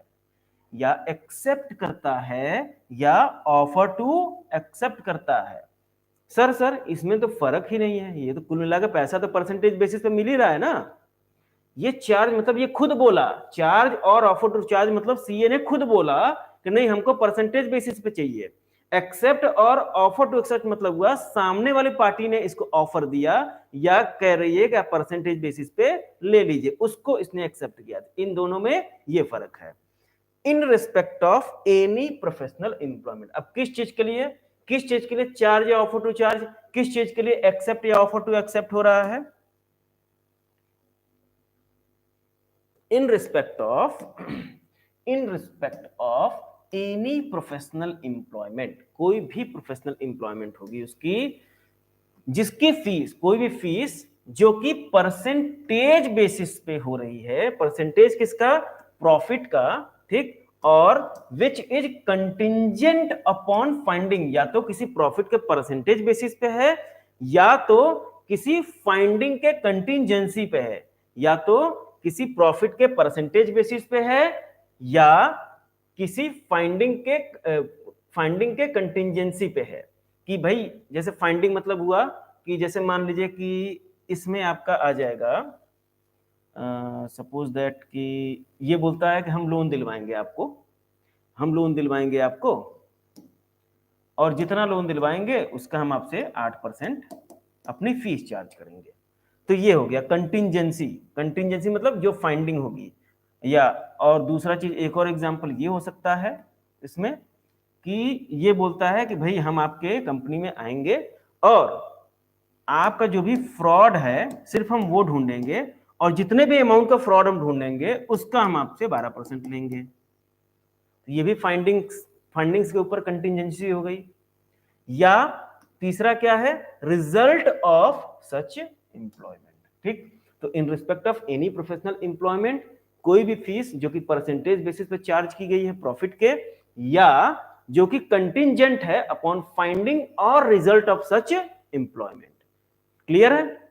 फिर एक्सेप्ट, लेकिन ये तो ठीक है, ये तो अलाउ नहीं है कि परसेंटेज बेसिस पे, कंटिंजेंसी पे आप अपनी फीस डिसाइड नहीं कर सकते हैं। लेकिन अगर वो रेगुलेशन 192 में कुछ काम दिए हुए हैं जो परसेंटेज बेसिस पे आप ले सकते हैं, तो वो काम अगर रेगुलेशन 192 में लिखे हुए हैं तो उस काम को आप परसेंटेज बेसिस पे ले सकते हैं। इसका अलग से रेगुलेशन है, रेगुलेशन नंबर 192। क्लियर है? अब रेगुलेशन नंबर 192 में कौन कौन से काम है? रेगुलेशन नंबर 192 में सबसे पहला काम है on the basis of percentage of realisation और disbursement of assets in the case of receiver और लिक्विडेटर। किस केस में? इन द केस ऑफ, यदि आप किसी कंपनी के रिसीवर या लिक्विडेटर बनते हैं। अच्छा, कमेंट करके बताइए, रिसीवर और लिक्विडेटर में फर्क पता है ना? हालांकि इससे कोई फर्क नहीं पड़ता है। Good morning Shobha ji, comment करके बताइए कि रिसीवर और लिक्विडेटर में फर्क पता है आप लोगों को?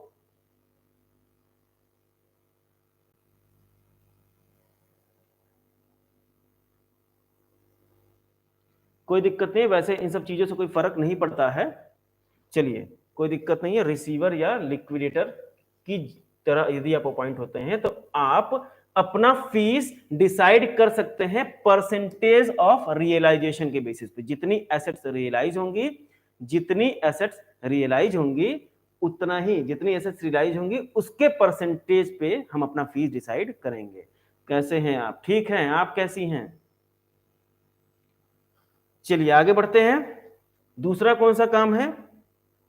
इन the case of cooperative society, यदि आप कोऑपरेटिव सोसाइटी का काम कर रहे हैं, यदि आप कोऑपरेटिव सोसाइटी का काम कर रहे हैं तो कोऑपरेटिव सोसाइटी का जो काम करेंगे उस पे आप परसेंटेज बेसिस फीस डिसाइड कर सकते हैं। Percentage of paid up capital या वर्किंग कैपिटल या ग्रॉस इनकम या नेट इनकम, ये किसी के भी ऊपर परसेंटेज बेसिस पे हो सकता है। ठीक है, बहुत अच्छी बात है। तो वही तो मैं पूछ रहा था, इतना देर में कमेंट हुआ, वही तो मैं पूछ रहा था, लिक्विडेटर एंड रिसीवर में फर्क पता है? अभी बता रहे हैं, percentage of paid up capital और वर्किंग कैपिटल और ग्रॉस इनकम या नेट इनकम, ये चारों में से किसी के ऊपर भी हम परसेंटेज बेसिस पे अपना फीस डिसाइड कर सकते हैं, इन द केस ऑफ यदि वो कोऑपरेटिव सोसाइटी है। चलिए रिसीवर देखिए, रिसीवर और लिक्विडेटर क्या होता है आप समझिए। लिक्विडेटर पता है? अच्छा, कौन पूछा है? हाँ नेहा जी, लिक्विडेटर का मतलब पता है ना? लिक्विडेटर कंपनी अपॉइंट करती है या एनसीएलटी अपॉइंट करती है?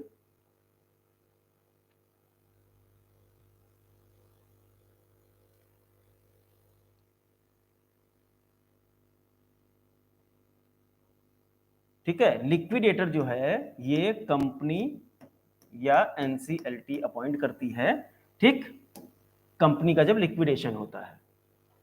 लेकिन अब रिसीवर मतलब क्या होता है, जैसे मान लीजिए कि कंपनी का लिक्विडेशन हो रहा है, कंपनी का लिक्विडेशन हो रहा है, ध्यान से सुनिएगा, कंपनी का लिक्विडेशन हो रहा है और हम सिक्योर्ड क्रेडिटर्स हैं, हम जो लोन कंपनी को दिए हैं उसके बदले में कंपनी की फिक्स एसेट सिक्योरिटी पे है, ठीक, हमारा चार्ज है उस कंपनी की एसेट्स पे, तो हम सिक्योर्ड क्रेडिटर्स हो गए, तो हम क्या करेंगे, अपने लिए एक लिक्विडेटर अलग से अपॉइंट करेंगे, अपने मतलब अपने खर्चे पे, कंपनी खर्चे पे नहीं, हमारे खुद के खर्चे पे हम एक आदमी अपॉइंट करेंगे, उसको हम बोलेंगे रिसीवर। वो रिसीवर क्या करेगा, हमारे बिहाफ पे कंपनी के एसेट्स को बेचेगा, कंपनी के एसेट्स को बेचेगा और जो एसेट्स से जो भी अमाउंट रियलाइज होगा, हमारा लोन का अमाउंट हमको पे करेगा, और यदि एक्सेस बचा तो वो अमाउंट कंपनी को पे करेगा, मतलब कंपनी के लिक्विडेटर को पे करेगा, मतलब रिसीवर जो है लिक्विडेटर को पे करेगा यदि एक्सेस बचता है तो, और यदि एक्सेस नहीं बचता है, कम पड़ता है, तो वो बताएगा कि आपको कब मिलेगी, ये उसकी जिम्मेदारी रहेगी कंपनी से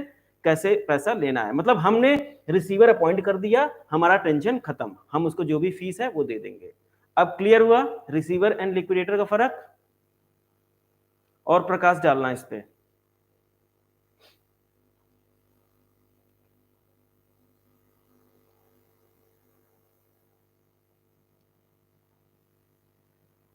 ओके आगे बढ़ते हैं, नेहा नागरानी, अंडरस्टूड।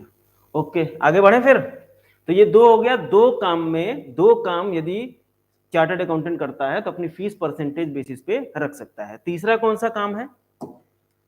तीसरा काम है percentage of value of property valued, percentage of value of property valued, इसका वैल्यू ऑफ प्रॉपर्टी, जितनी वैल्यू होगी, जितना वैल्यू किया गया उसका परसेंटेज हम डिसाइड कर सकते हैं यदि हम अपॉइंट हुए हैं, यदि हम अपॉइंट हुए हैं for valuation under direct tax as a valuer.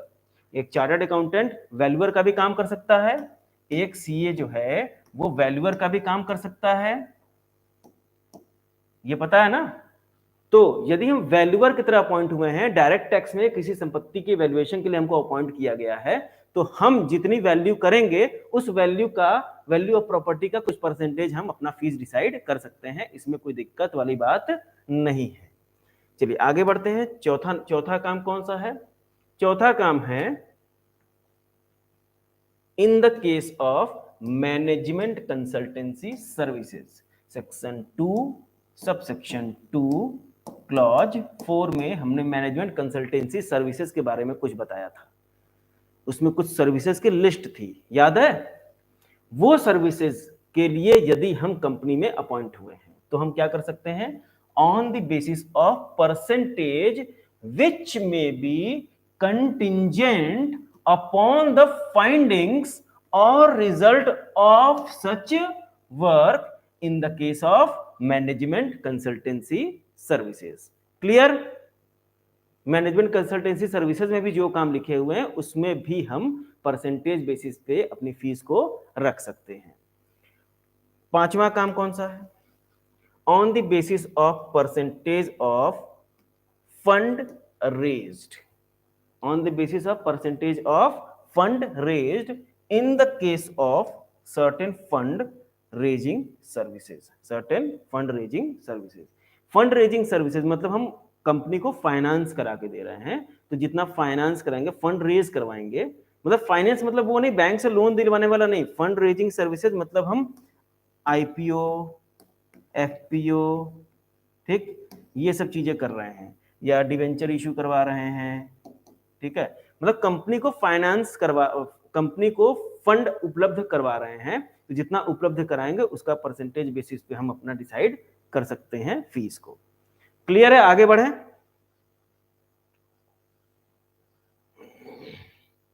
हालांकि इतना डीप नहीं पूछेगा आप लोगों से, आप लोगों से बस यही पूछेगा कि फंड रेजिंग सर्विसेज वो दिया था और वो परसेंटेज बेसिस पे अपना फीस डिसाइड कर लिया, अब बताइए वो गिल्टी है या नहीं है, ऐसे ही पूछेगा, डायरेक्ट क्वेश्चन आता है, कोई दिक्कत नहीं है।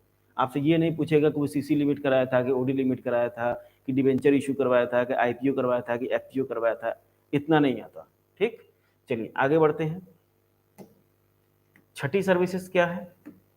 ये बोल रहा है on the basis of percentage of debt recovered, debt recovered in the case of date recovery services. यदि आप डेट रिकवरी सर्विसेज दे रहे हैं, कंपनी का डेट रिकवर करके दे रहे हैं, तो आप जितना डेट रिकवर करके देंगे, जितना डेट आप रिकवर करके देंगे, उसका परसेंटेज आप अपना फीस डिसाइड कर सकते हैं।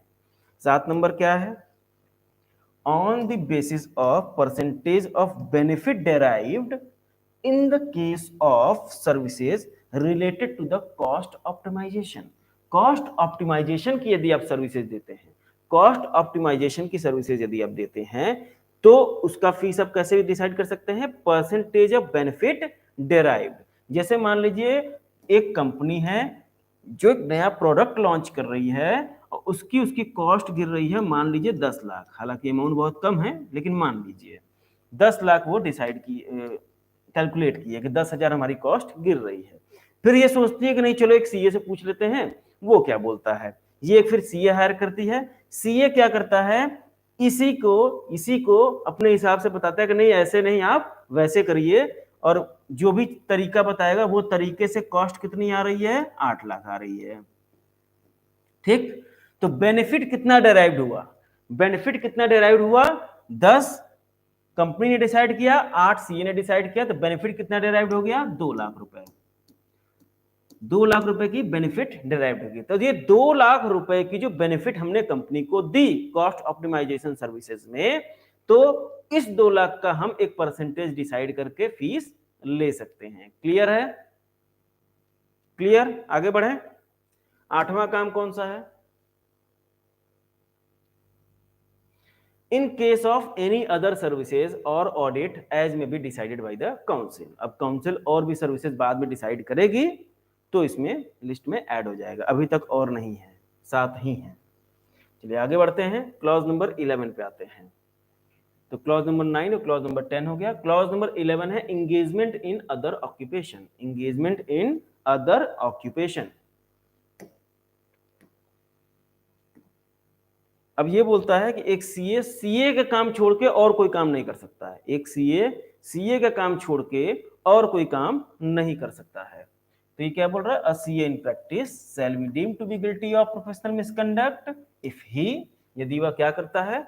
अपने आप को इंगेज करता है, engage himself in any occupation, किसी भी ऑक्यूपेशन में अपने आप को इंगेज कर रहा है ये, या किसी बिजनेस में इंगेज कर रहा है अपने आप को, जो है other than profession of CA, जो सीए के प्रोफेशन से हटके है, जो सीए के प्रोफेशन से हटके है, उस काम में, उस ऑक्यूपेशन में या उस बिजनेस में अपने आप को इंगेज कर रहा है, जब तक कि permitted by council so as to engage, जब तक कि वो काउंसिल से परमिशन नहीं ले लेता है। अब बिना परमिशन लिए यदि वो अपने आप को सीए के काम के अलावा और किसी काम में इंगेज करता है, तो वो क्या माना जाएगा?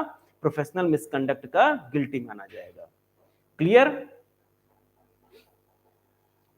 क्लियर है? आगे बढ़े। हाउएवर, अब ये समझिए, ये कुछ एक्सेप्शन, ये पहला है एक्सेप्शन जो क्लॉज में ही एक्सेप्शन दी हुई है, जो क्लॉज में ही एक्सेप्शन दी हुई। क्या दी हुई है? आप डायरेक्टरशिप होल्ड कर सकते हैं, लेकिन एमडी डब्ल्यूटीडी नहीं बन सकते हैं। MD WTD managing director, whole time director के अलावा आप सादी डायरेक्टरशिप, मतलब क्या हुआ? नॉन एग्जीक्यूटिव डायरेक्टर आप बन सकते हैं। In the company. जैसे आप इंडिपेंडेंट डायरेक्टर बन सकते हैं, ठीक है, आप नॉमिनी डायरेक्टर नहीं, नॉमिनी कैसे बन जाएंगे, नॉमिनी तो वो अपॉइंट करती है ना बैंक। आप इंडिपेंडेंट डायरेक्टर बन सकते हैं, आप स्मॉल शेयर होल्डर डायरेक्टर बन सकते हैं, ठीक है। चलिए, तो हाउएवर डायरेक्टरशिप अलाउड है, लेकिन एमडी डिस्ट्रीब्यूटरी अलाउड नहीं है कंपनी में, प्रोवाइडेड ही और any of his partner is not the auditor of that company. लेकिन डायरेक्टरशिप भी आप तभी होल्ड कर सकते हैं जब आपका कोई पार्टनर कंपनी में ऑडिटर नहीं है। उस कंपनी, जिस कंपनी में आप डायरेक्टर बनना चाहते हैं, उस कंपनी में आपका कोई पार्टनर ऑडिटर नहीं है। क्लियर?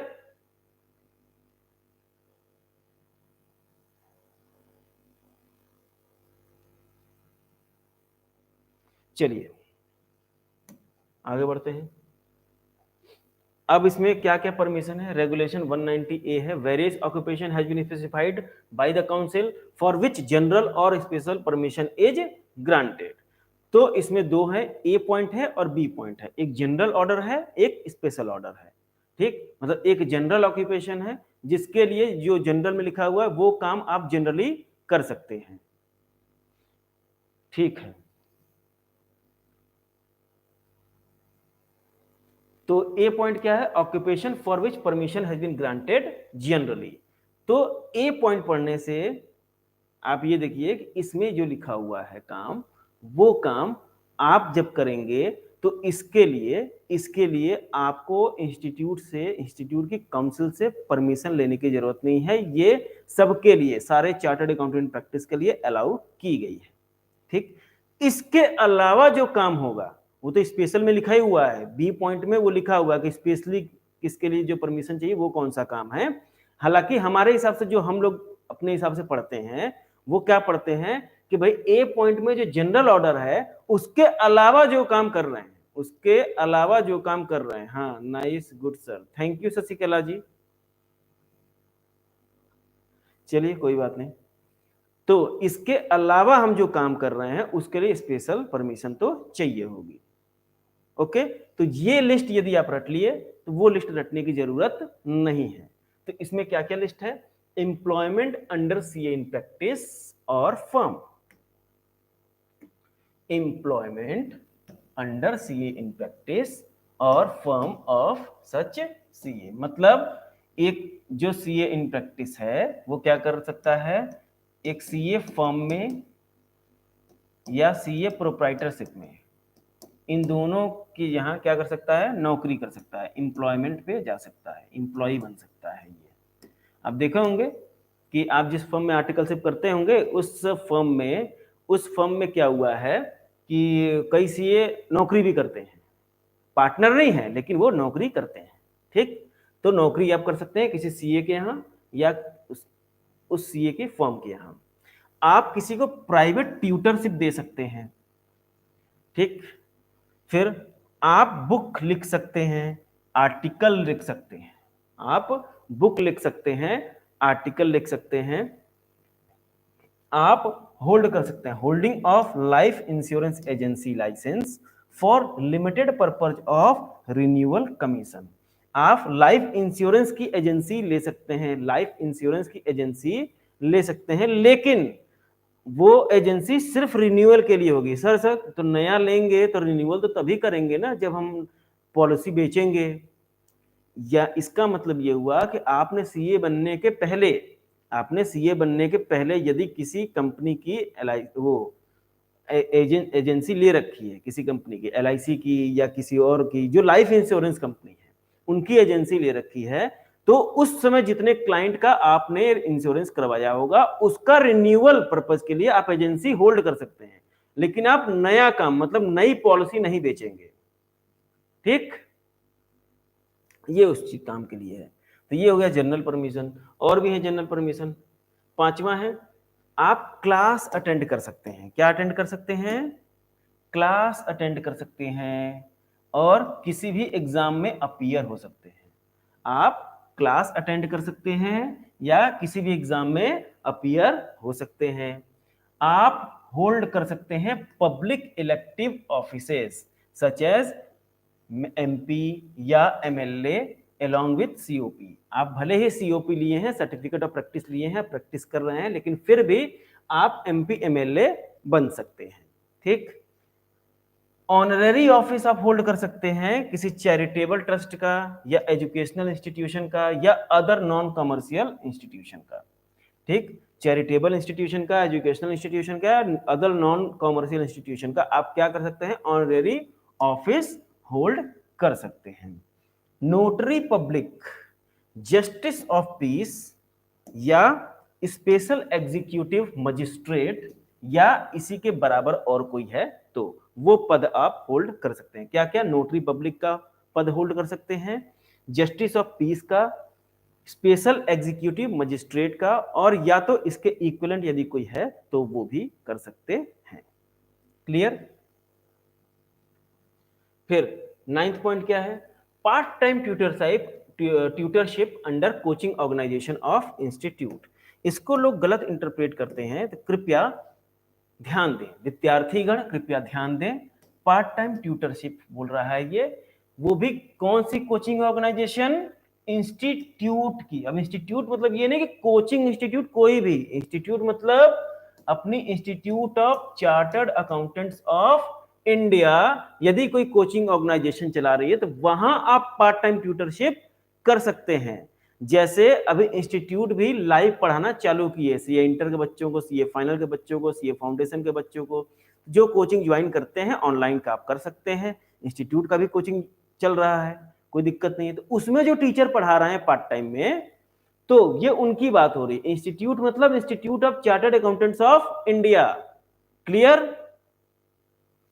अब और क्या है, आप पेपर वैल्यूएशन ऑफ पेपर कर सकते हैं। ठीक, पेपर सेट कर सकते हैं, एक्टिंग एज पेपर सेटर।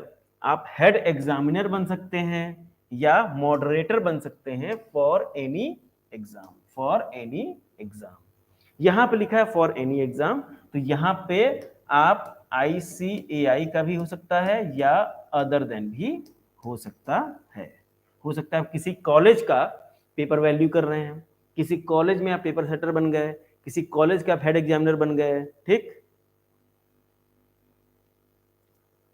या मॉडरेटर बन गए फॉर एनी एग्जाम। क्लियर। 11वां नंबर है एडिटरशिप। एडिटरशिप आप कर सकते हैं किसी प्रोफेशनल जर्नल का। प्रोफेशनल जर्नल में आप एडिटरशिप का काम कर सकते हैं। क्लियर है, समझ में आ रहा है। चलिए आगे बढ़ते हैं। 12 नंबर क्या बोलता है, एक्टिंग एज सर्वेयर और loss assessor under the insurance act. आप यदि सीमेंट इंडस्ट्री में काम किए होंगे या इंश्योरेंस, गाड़ी वाड़ी का इंश्योरेंस तो सभी लोग कराए हैं, तो जो इंश्योरेंस कराए हैं उनकी गाड़ी यदि एक्सीडेंट हुई हो कभी, तो आप देखे होंगे सर्वेयर आता है सर्वे करने, सर्वेयर आता है सर्वे करने। ठीक है, तो वो सर्वे करके एक रिपोर्ट लगाता है कि हाँ भाई कितना डैमेज है, क्या डैमेज है। उसी रिपोर्ट के हिसाब से कंपनी, इंश्योरेंस कंपनियां क्या करती हैं, आपको डैमेज क्लेम देती हैं। ठीक, इंश्योरेंस क्लेम उसी के हिसाब से मिलता है। तो ये काम भी अपने चार्टर्ड अकाउंटेंट लोग करते हैं, सर्वेयर का काम, लॉस असेसर का काम भी हम लोग कर सकते हैं अंडर इंश्योरेंस एक्ट। लेकिन इसके लिए एक स्पेशल कोर्स, रिकवरी कंसल्टेंट बन सकते हैं बैंकिंग सेक्टर में। कंसल्टेंट, कंसल्टेंट बन सकते हैं। कृपया ध्यान दें विद्यार्थीगण, कृपया ध्यान दें, रिकवरी एजेंट नहीं, रिकवरी कंसल्टेंट। आप बैंक को बता सकते हैं कि आप ऐसे नहीं ऐसे रिकवरी करिए। आप खुद जाकर रिकवरी नहीं कर सकते हैं कि नहीं रुकिए, अच्छा हम जाके देखते हैं क्यों, कैसे पैसा नहीं दे रहा है वो। ऐसा काम आप नहीं कर सकते हैं। रागनी पाठक, थैंक सर, थैंक यू रागनी जी।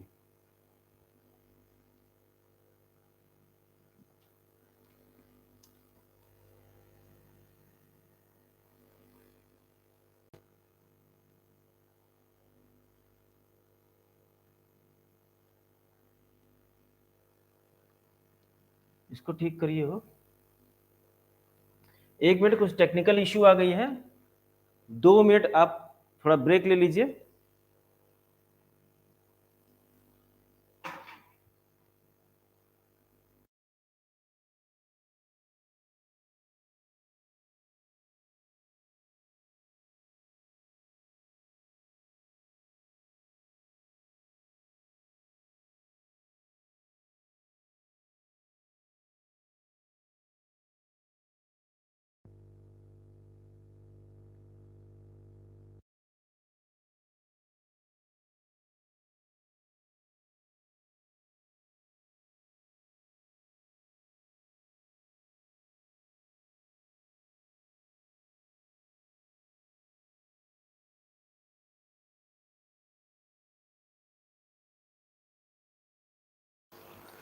हाँ हेलो, वॉइस क्लियर है?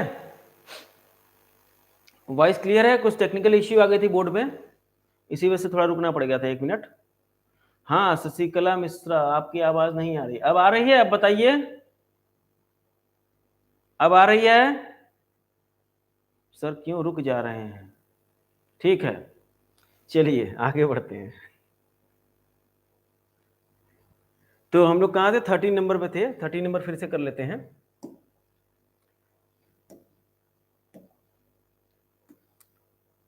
30 नंबर कह रहा है आप रिकवरी कंसल्टेंट बन सकते हैं बैंकिंग सेक्टर में। ठीक है, तो रिकवरी कंसल्टेंट बनिए जरूर, लेकिन रिकवरी एजेंट मत बनिए, रिकवरी एजेंट ना बनिए। फिर क्या है? आप ओनिंग, ओनिंग मतलब क्या ओन कर सकते हैं? Agricultural land. आप खेती की जमीन ओन कर सकते हैं, मतलब आप अपने पास रख सकते हैं, मालिकाना हक रख सकते हैं, और उस पे एग्रीकल्चर एक्टिविटी भी कर सकते हैं। आप उस पे एग्रीकल्चर एक्टिविटी भी कर सकते हैं। Owning agricultural land and carrying out agricultural activity. कृपया ध्यान दें, कृपया ध्यान दें, यहां पे क्या लिखा है कि आप एग्रीकल्चरल लैंड होल्ड कर सकते हैं और उस पर खेती कर सकते हैं। खेती करवा सकते हैं ऐसा नहीं लिखा है, खेती करवा सकते हैं ऐसा नहीं लिखा है। आप खुद खेती कर सकते हैं, खेती करवाएंगे तो स्पेशल परमिशन की जरूरत पड़ेगी। तो यहां पे जो चीजें लिखी है उसका आप इंटरप्रिटेशन दीजिए। तो आप एग्रीकल्चरल लैंड रख सकते हैं और उस पर खुद खेती कर सकते हैं। ठीक है, आगे बढ़े। अब ये बी है, ये देखिए, ये जनरल परमिशन हमका खत्म हो गया है। ठीक, ये जो है जनरली अलाउ है, ये आप बिना इंस्टीट्यूट का परमिशन के भी कर सकते हैं। अब आते हैं स्पेशल परमिशन पे। स्पेशल परमिशन में जैसे हमारे हिसाब से क्या हम लोग क्या करते हैं कि ये 14 ठो है जो जनरल है, इसके अलावा सारे स्पेशल हैं। ये 14 जो है वो जनरल हैं, इसके अलावा बाकी सब स्पेशल हैं। ठीक है, occupation for which specific and prior approval is required, फिर भी इसको हम लोग पढ़ लेते हैं। इसमें लास्ट में लिखा होगा एनी अदर। सबसे पहला क्या हुआ? फुल टाइम या पार्ट टाइम एम्प्लॉयमेंट हम कर रहे हैं इन बिजनेस कंसर्न, किसी बिजनेस कंसर्न में क्या कर रहे हैं? एम्प्लॉयमेंट में है। वहां पे क्या था? सीए के यहाँ है या सीए के फॉर्म में है। Provided he his relative do not hold substantial interest in such concern. हम उस कंसर्न में part time full time employment कर सकते हैं जहां पे मेरा रिलेटिव सब्सटेंशियल इंटरेस्ट होल्ड नहीं कर सकता है। हाँ ये कर सकते हैं, ये क्या है? ये क्या है? वो काम है जो हम कर सकते हैं, लेकिन इसके लिए प्रायर अप्रूवल चाहिए होगी काउंसिल की। किसकी? प्रायर अप्रूवल चाहिए होगी काउंसिल की। क्लियर है? दूसरा कौन सा काम है? फुल टाइम या पार्ट टाइम हम क्या कर सकते हैं? Employment in non business concern में भी। अगर जो एक तो बिजनेस कंसर्न था, नॉन बिजनेस कंसर्न में भी हम कर सकते हैं जो सर्विसेज प्रोवाइड करती हैं। फिर क्या है? ऑफिस ऑफ एमडी या WTD of any body corporate provided member और relative do not hold substantial interest in such body corporate. हम किसी बॉडी कॉर्पोरेट के क्या बन सकते हैं? एमडी बन सकते हैं या होल टाइम डायरेक्टर बन सकते हैं, स्पेशल परमिशन से बन सकते हैं। उसमें लिखा था कि एमडी डब्ल्यूटीडी नहीं बन सकते हैं, नॉर्मल डायरेक्टरशिप होल्ड कर सकते हैं, क्लॉज में जो लिखा था डायरेक्ट। लेकिन यहां बोल रहा है एमडी डब्ल्यूटीडी होल्ड कर सकते हैं, लेकिन यहां लिखा है किस चीज के लिए लिखा है? यहां देखिए, प्रायर अप्रूवल, प्रायर अप्रूवल चाहिए होगी, प्रायर अप्रूवल चाहिए होगी किसकी? काउंसिल की। ठीक, अब interest in family business concern, family business यदि है तो उसमें हमारा इंटरेस्ट हो सकता है, प्रोवाइडेड हम क्या करें? प्रोवाइडेड हम क्या करें? इंस्टीट्यूट से प्रायर अप्रूवल ले लें, या किसी एजुकेशनल इंस्टीट्यूट में भी हम अपना इंटरेस्ट ले सकते हैं।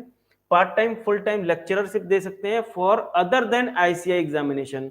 आईसीआई एग्जामिनेशन के अलावा यदि हम कोई लेक्चर ले रहे हैं, पार्ट टाइम ले रहे हैं या फुल टाइम ले रहे हैं, तो इंस्टीट्यूट की परमिशन चाहिए। या part time full time tutorship दे रहे हैं under any educational institute other than coaching organisation of institute. ये बात हो रही थी, जो वो था कि इंस्टीट्यूट में हम part time full time tutorship कर सकते हैं, कोचिंग ऑर्गेनाइजेशन में हम लेक्चरशिप दे सकते हैं, इसको लोग ये इंटरप्रेट करते हैं। तो ये अलग है, इसके लिए स्पेशल परमिशन चाहिए। अदर देन इंस्टीट्यूट में अदर देन इंस्टीट्यूट के कोचिंग में आप पढ़ा रहे हैं तो आपको स्पेशल परमिशन चाहिए।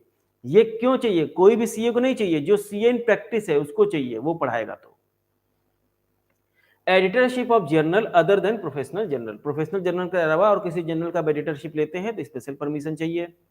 फिर एनी अदर बिजनेस और occupation for which executive committee consider that permission में बी ग्रांटेड, ये एनी अदर वाला आ गया। ठीक, अब नोट क्या है? इन अ situation where practicing CA is director in a holding company, it is recommended that he should not accept the audit of subsidiary company and vice versa. This lead to threat to independence. लेकिन ऐसा कोई legal requirement नहीं है। हम लोगों में याद है शुरुआत में हम लोगों ने बेसिक क्वेश्चन किया था, शुरुआत में हम लोगों ने बेसिक क्वेश्चन किया था, उसमें किया था OBCCI, तो एक सी था कॉन्फिडेंशियलिटी का, था ना?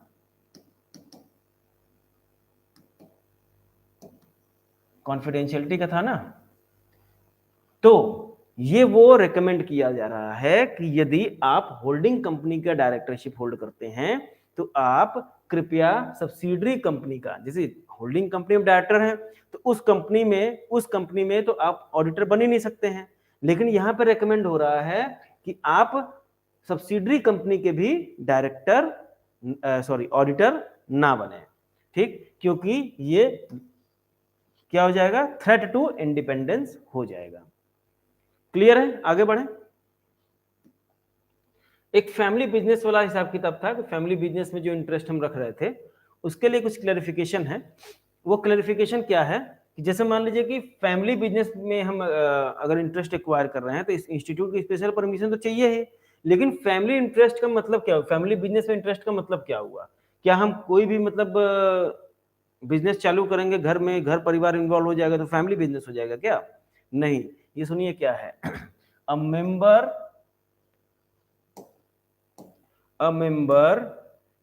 member of ICAI can acquire interest in family business in any of the following manner। ठीक, वो क्या है? प्रोप्राइटरी फर्म है या पार्टनरशिप फर्म है, ठीक, और in the name and style of HUF है, एज इट्स कर्ता और एज अ मेंबर। ठीक, अब समझिए ये क्या है। It would be necessary for the member, it would be necessary for the member, क्या नेसेसरी है? किसके लिए? मेंबर के लिए। To provide evidence that interest in the family business concern devolve on him as a result of inheritance या succession या partition. या तो आपको इनहेरिटेंस में मिला हो या सक्सेशन या पार्टीशन में मिला हो of family business. It is also necessary for the member to show that he was not actively engaged in carrying on the said business and that the family business concern in question was not created by himself। ठीक, तो वो खुद उस business को चालू ना किया हो, वो बिजनेस को कैसे मिला हो? इनहेरिटेंस से, सक्सेशन से या पार्टीशन से, तब तो वो फैमिली बिजनेस माना जाएगा। क्लियर है यहां तक?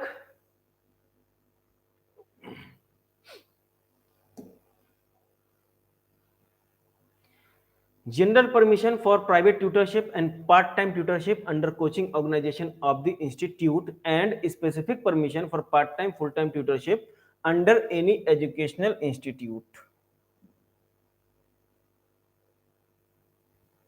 Under any educational institute other than coaching organisation of institute. अब समझिए कि जितना भी आप प्राइवेट ट्यूटरशिप दे रहे हैं, full time part time institute में दे रहे हैं, या अदर देन इंस्टीट्यूट में दे रहे हैं, ठीक, उसमें एक कंडीशन है कि ये होगा सब्जेक्ट टू जो आपका टीचिंग आवर्स होगा। यदि आप साथ में प्रैक्टिस भी कर रहे हैं तो आपका डायरेक्ट टीचिंग आवर्स, ठीक है, इस एक्टिविटी में डिवॉल्व नहीं हो सकता 25 घंटे से ज्यादा, 25 घंटे से ज्यादा एक हफ्ते में। मतलब सब मिला के, इंस्टीट्यूट नॉन इंस्टीट्यूट सब मिला के आप 1 वीक में 25 घंटे से ज्यादा नहीं पढ़ा सकते हैं। कितना हो जाएगा? Less than equal to 25 hours ही अलाउड है, इससे ज्यादा आप नहीं पढ़ा सकते हैं। ठीक है, आगे बढ़े। क्लॉज नंबर 12, ये हमारा पार्ट 1 का लास्ट क्लॉज है। क्लॉज नंबर 12 क्या बोलता है? Signing of reports and financial statement. तो एक CA in practice is deemed to be guilty of professional misconduct if he. अच्छा, ये क्लियर है? इसको और थोड़ा जूम करें, स्क्रीन पे क्लियर आ रही है आप लोगों को?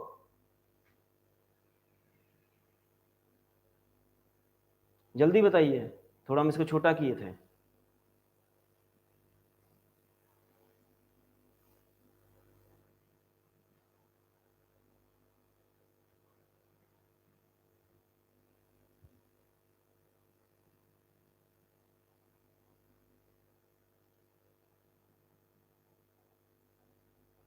जल्दी बोलिए भाई।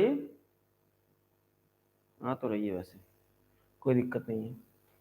क्लॉज नंबर 12 बोलता है signing of reports and financial statement. Financial statement को और रिपोर्ट की साइनिंग की बात आ रही है। तो जो है एक CA in practice guilty of professional misconduct माना जाएगा यदि वो अलाउ करता है किसी पर्सन को जो कि मेंबर ऑफ आईसीएआई नहीं है, ठीक, और वो प्रैक्टिस में भी नहीं है, और a member not being his partner. ठीक, अब ये समझिए थोड़ा सा यहाँ पे एनालिसिस की जरूरत है, थोड़ी सी यहाँ पे एनालिसिस की जरूरत है। जो बच्चे आ रहे हैं आके भाग रहे हैं कि बाद में देख लेंगे, डाउनलोड कर लेंगे, डाउनलोड ऑप्शन अलाउ नहीं है। डाउनलोड आप लोग करेंगे तो बहुत समस्या हो जाएगी, फिर हम अपना ये क्लास लेना बंद कर देंगे।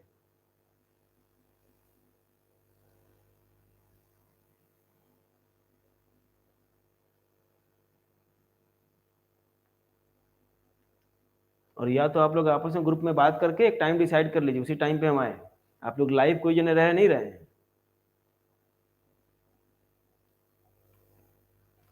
चलिए कोई बात नहीं। Clause number 12 signing of reports, report की साइनिंग की बात हो रही है और फाइनेंशियल स्टेटमेंट की साइनिंग की बात हो रही है।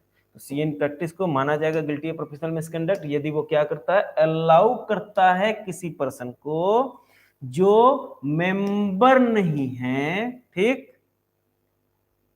मेंबर नहीं, not being a member of ICI in practice.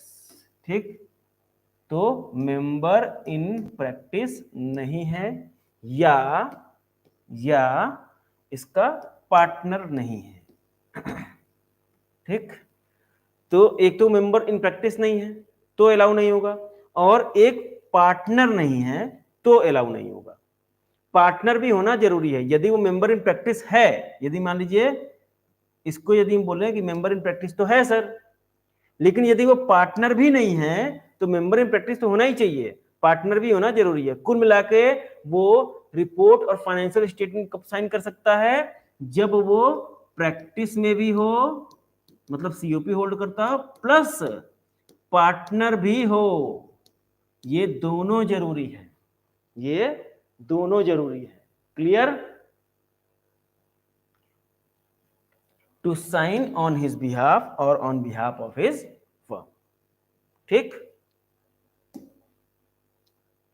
फिर any balance sheet, P&L account, report और फाइनेंशियल स्टेटमेंट, इसके साइनिंग की बात हो रही है। ये क्या है? नोट क्या है? Financial statement report means the financial statement and report as ultimately finalised and submitted to the outside authority. ये उस फाइनेंशियल स्टेटमेंट और रिपोर्ट की बात हो रही है जो आउटसाइड अथॉरिटी को, हम लोग सबमिट करते हैं। फिर routine document on which a professional opinion और authentication is not required to be expressed, तो the authority to sign the document may be delegated। जो रूटीन डॉक्यूमेंट है, जो बाहर की अथॉरिटी को सबमिट नहीं हो रही है, वो चीज क्या हो सकती है? वो काम आप डेलीगेट कर सकते हैं। ठीक, तो यहां पे आपका फर्स्ट शेड्यूल का पार्ट 1 होता है खत्म। आप लोग लाइव है ही नहीं तो हम पढ़ाएं किसको? दिक्कत ये है ना। चलिए फिर कर लेंगे अब क्लास। पहले ग्रुप में हम आप लोगों से बात कर लें कि आप लोग पहले टाइम डिसाइड करिए, फिर हम आएंगे। इतने कम बच्चे हैं, कैसे पढ़ाएंगे? चलिए फर्स्ट शेड्यूल पार्ट 2 हम लोग कल करेंगे, ठीक।